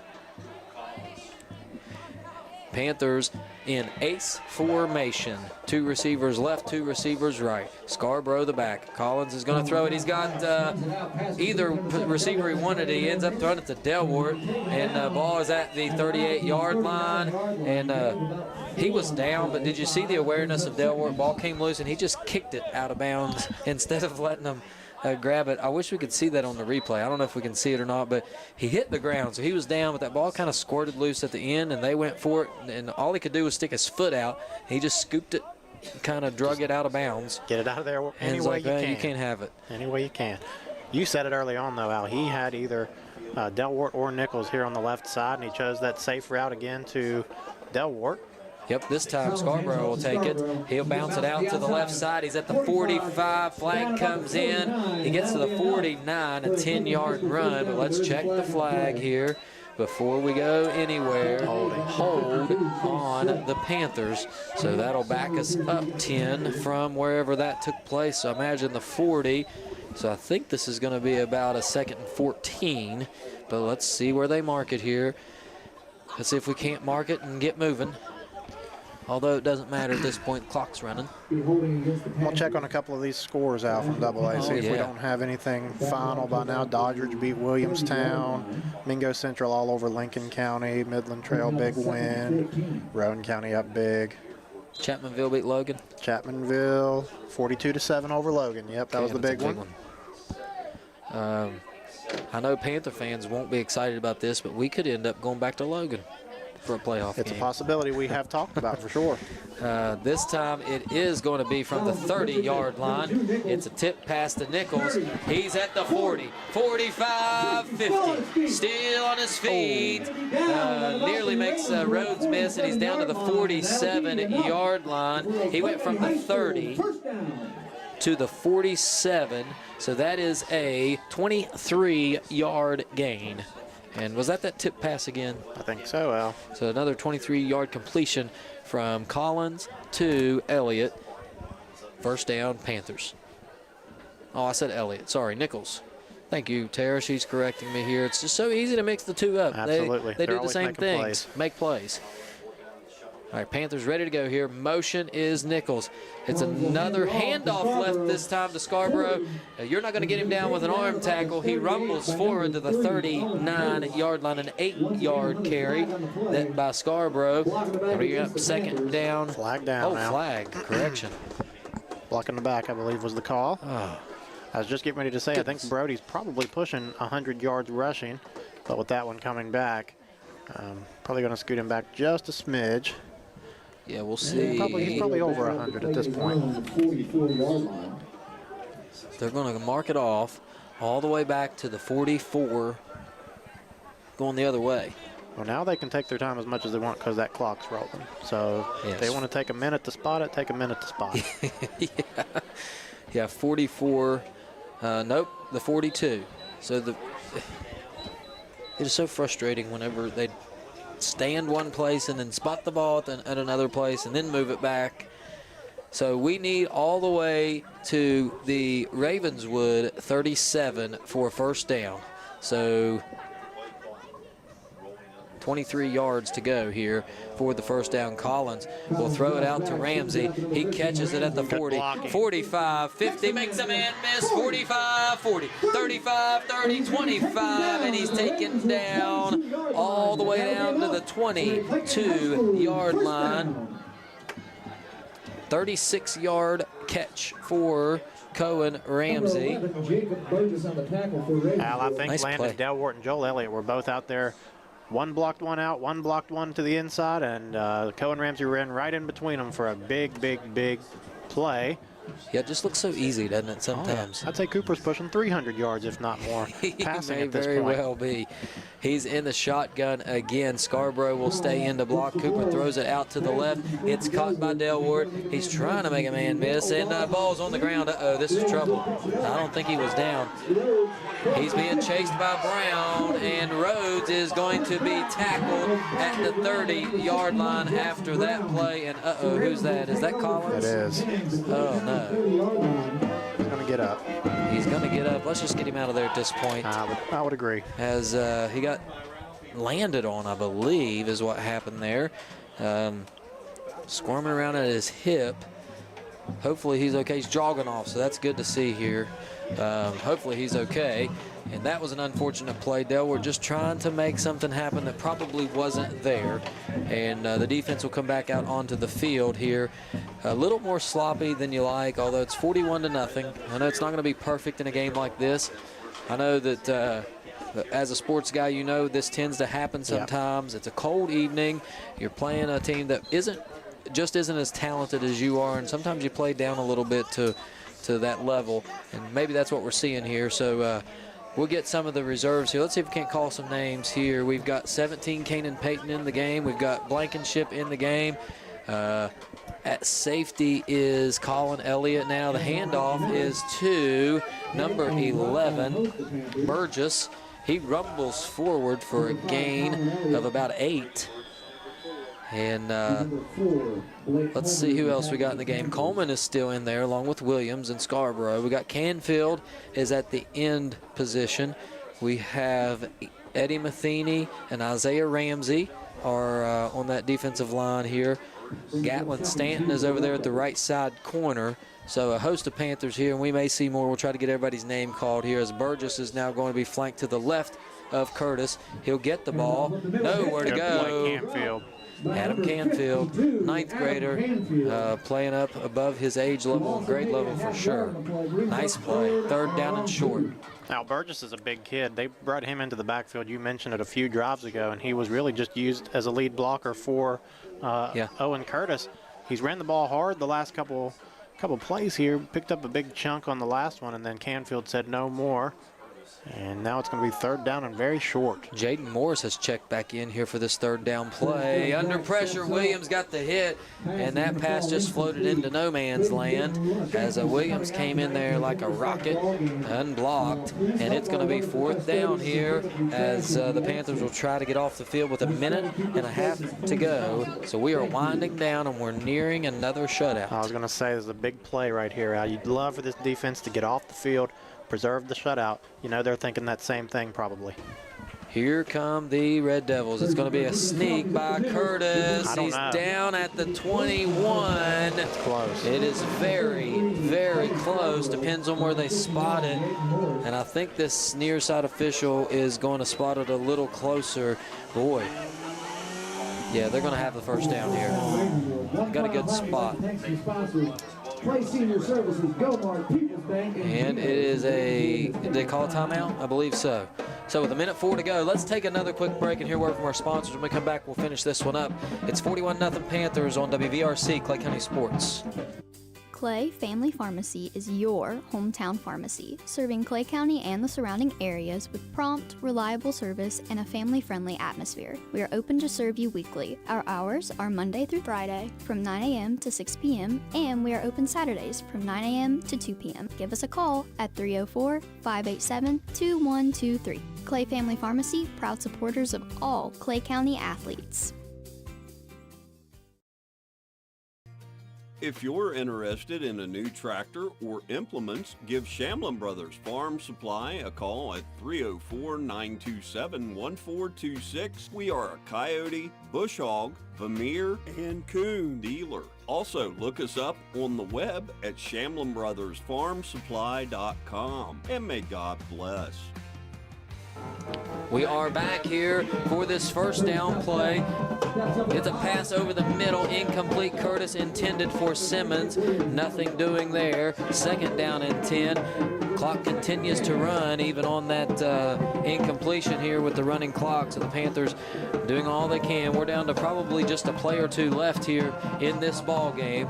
And this is exciting as it's been all night as we want to hold that shutout. Curtis is going to take a shot down the left side. That's Stanton over there. Did he pick it? I think he got it. He got it. Interception, Gatlin Stanton, nice play. That's number 6, Gatlin Stanton. And he is loving it, as you're going to see the replay here. That's all right. We'll fix the replay, hopefully, for the last game of the season. We got a week to figure that out. But Stanton made a nice play, and there's really been zero fall off when he comes into the game from a starter out there. You got to love the play he's making. That was impressive because I think the receiver for Ravenswood might have had a step on him, but he turned, found the ball, went up, high-pointed the ball, made a play, and that is going to preserve that shutout. Got to imagine we're going to take this victory formation here, get out of here with a 41-0 win. Al, feels good. Yes, and on a cold evening here at Bradley Field, Panthers will take one more snap and we'll move to 6-3 on the year with an off week. The difference between us and a meeting with the Braxton County Eagles, as that's going to be it. Your final score, 41-0. Let's take a quick break. I want to thank all our sponsors for supporting us here. When we come back, we will have your Clay County Schools players of the game. Once again, Panthers win it 41-0. You're watching WVRC Clay County Sports. Legs Welding, Inc., located in Clay County, West Virginia, has provided high-quality products and services to the vital West Virginia coal mining industry since 1978. specializing in custom underground mining equipment such as shuttle car bodies, scoops, booms, and components. Legs Welding is fully equipped and capable of performing a variety of your welding and manufacturing needs. We only use American-made steel, and we take pride in our solid, strong American craftsmanship. Legs Welding, Inc., 304-587-4335. Proud to support the students and athletes of Clay County.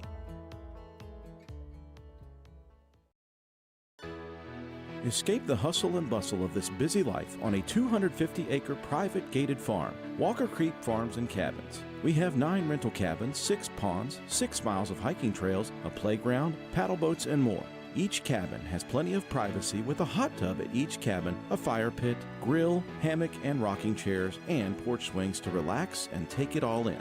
Animal lovers will enjoy interacting with our small barn animals. We have sheep, goats, horses, and more. You can even collect your own eggs from our chicken coop and have an authentic down-on-the-farm breakfast back at your cabin. Walker Creek Farms and Cabins. You can find us on the web at walkercreekfarms.com and book or on Airbnb. Call 304-286-5200 or 304-421-4392 for any additional information. Geno's is spicing things up with 2 new specialty pizzas featuring our new hot honey sauce. Our hot honey pizza is topped with red pepper flakes, sliced Italian sausage, jalapenos, and onions. The sweet heat pizza features slices of Italian sausage, green peppers, and onions. Both are drizzled with our signature hot honey sauce. Hot honey, it brings the heat. Sweet heat, the perfect balance of spice and sweet. 2 bold new flavors, available for a limited time at Geno's Pizza and Spaghetti House. Since 1961, Holcomb & Company Building Contractors, LLC has been serving Clay County and the surrounding areas with the highest quality general and residential contracting. For all of your building and remodeling needs, Holcomb & Company is the place to go. Whatever your needs, we can help you out. Metal roofing, shingles, siding, plumbing, kitchens and baths, drywall, paint, trim, and more. We are licensed and insured. Call Brian or Dusty Holcomb at 304-651-7287 or 304-651-7288. Holcomb & Company Building Contractors, LLC, West Virginia license number 010581. Good luck to all the Clay County athletes.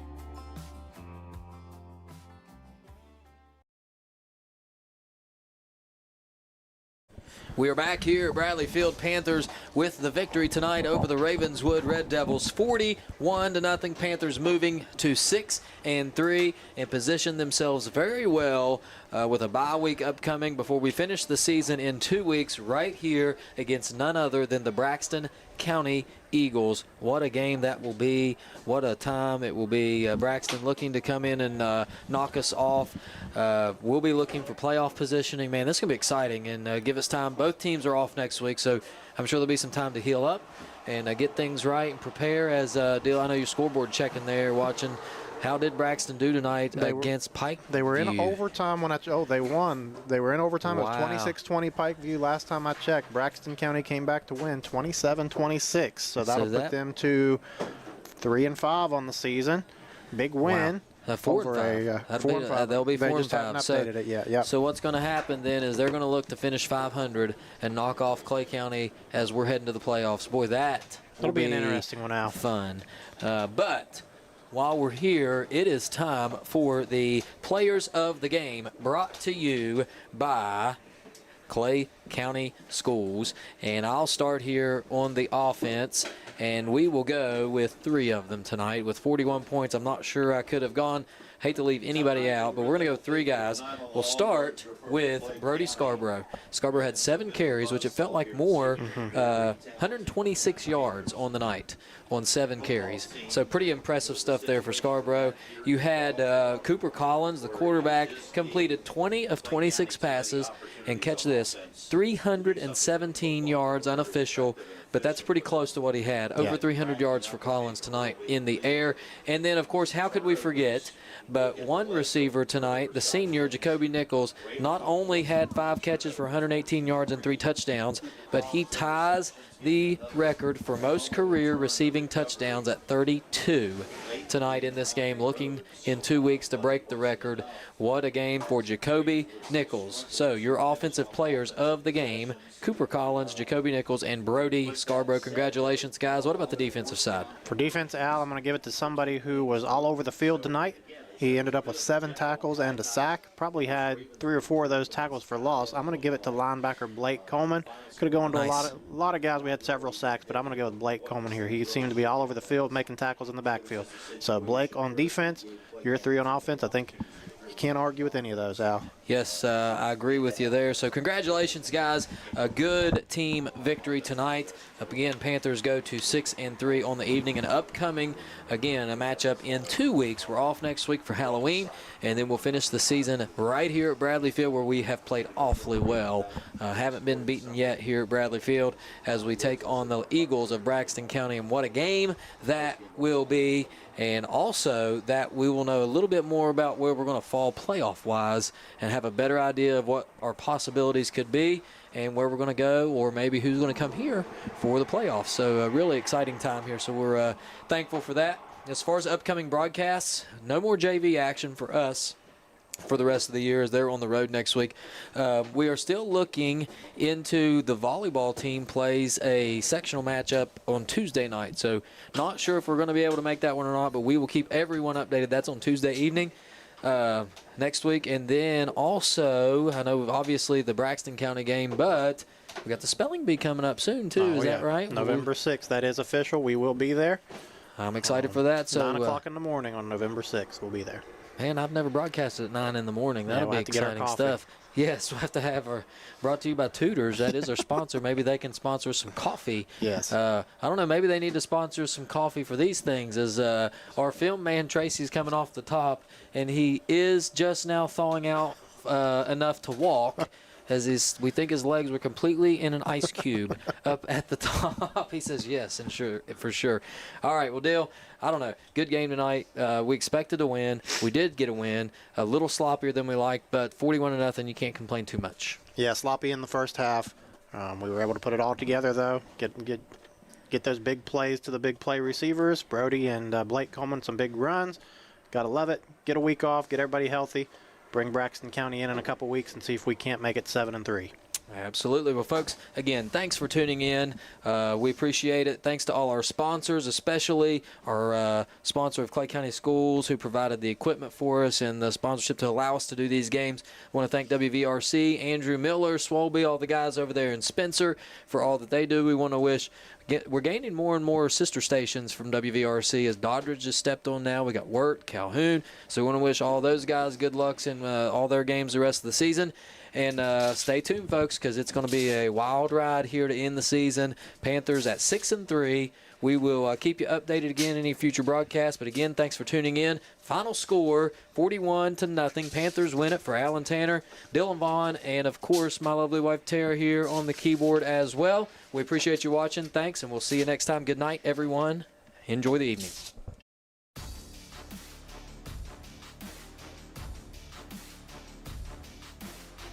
You've been watching live streaming coverage of Clay County Panther football on WVRC Clay County Sports. Clay County Panther football has been brought to you by these community sponsors: Clay Family Pharmacy, Walker Creek Farms and Cabins, Tudor's Biscuit World, Gino's Pizza and Spaghetti House, Stump Funeral Home and Cremation Services, Inc., Legs Welding, People's Bank, Shamblin Brothers Farm Supply, Holcomb & Company LLC Building Contractors, Go-Mart, and your Player of the Game Award brought to you by Clay County Schools. Thank you for watching, and tune in next week for more live streaming action with Alan Tanner, Dylan Vaughn, and the rest of the WVRC Clay County Sports crew. Clay County Panther football broadcasts are a production of WVRC 104.7 FM. All rights reserved.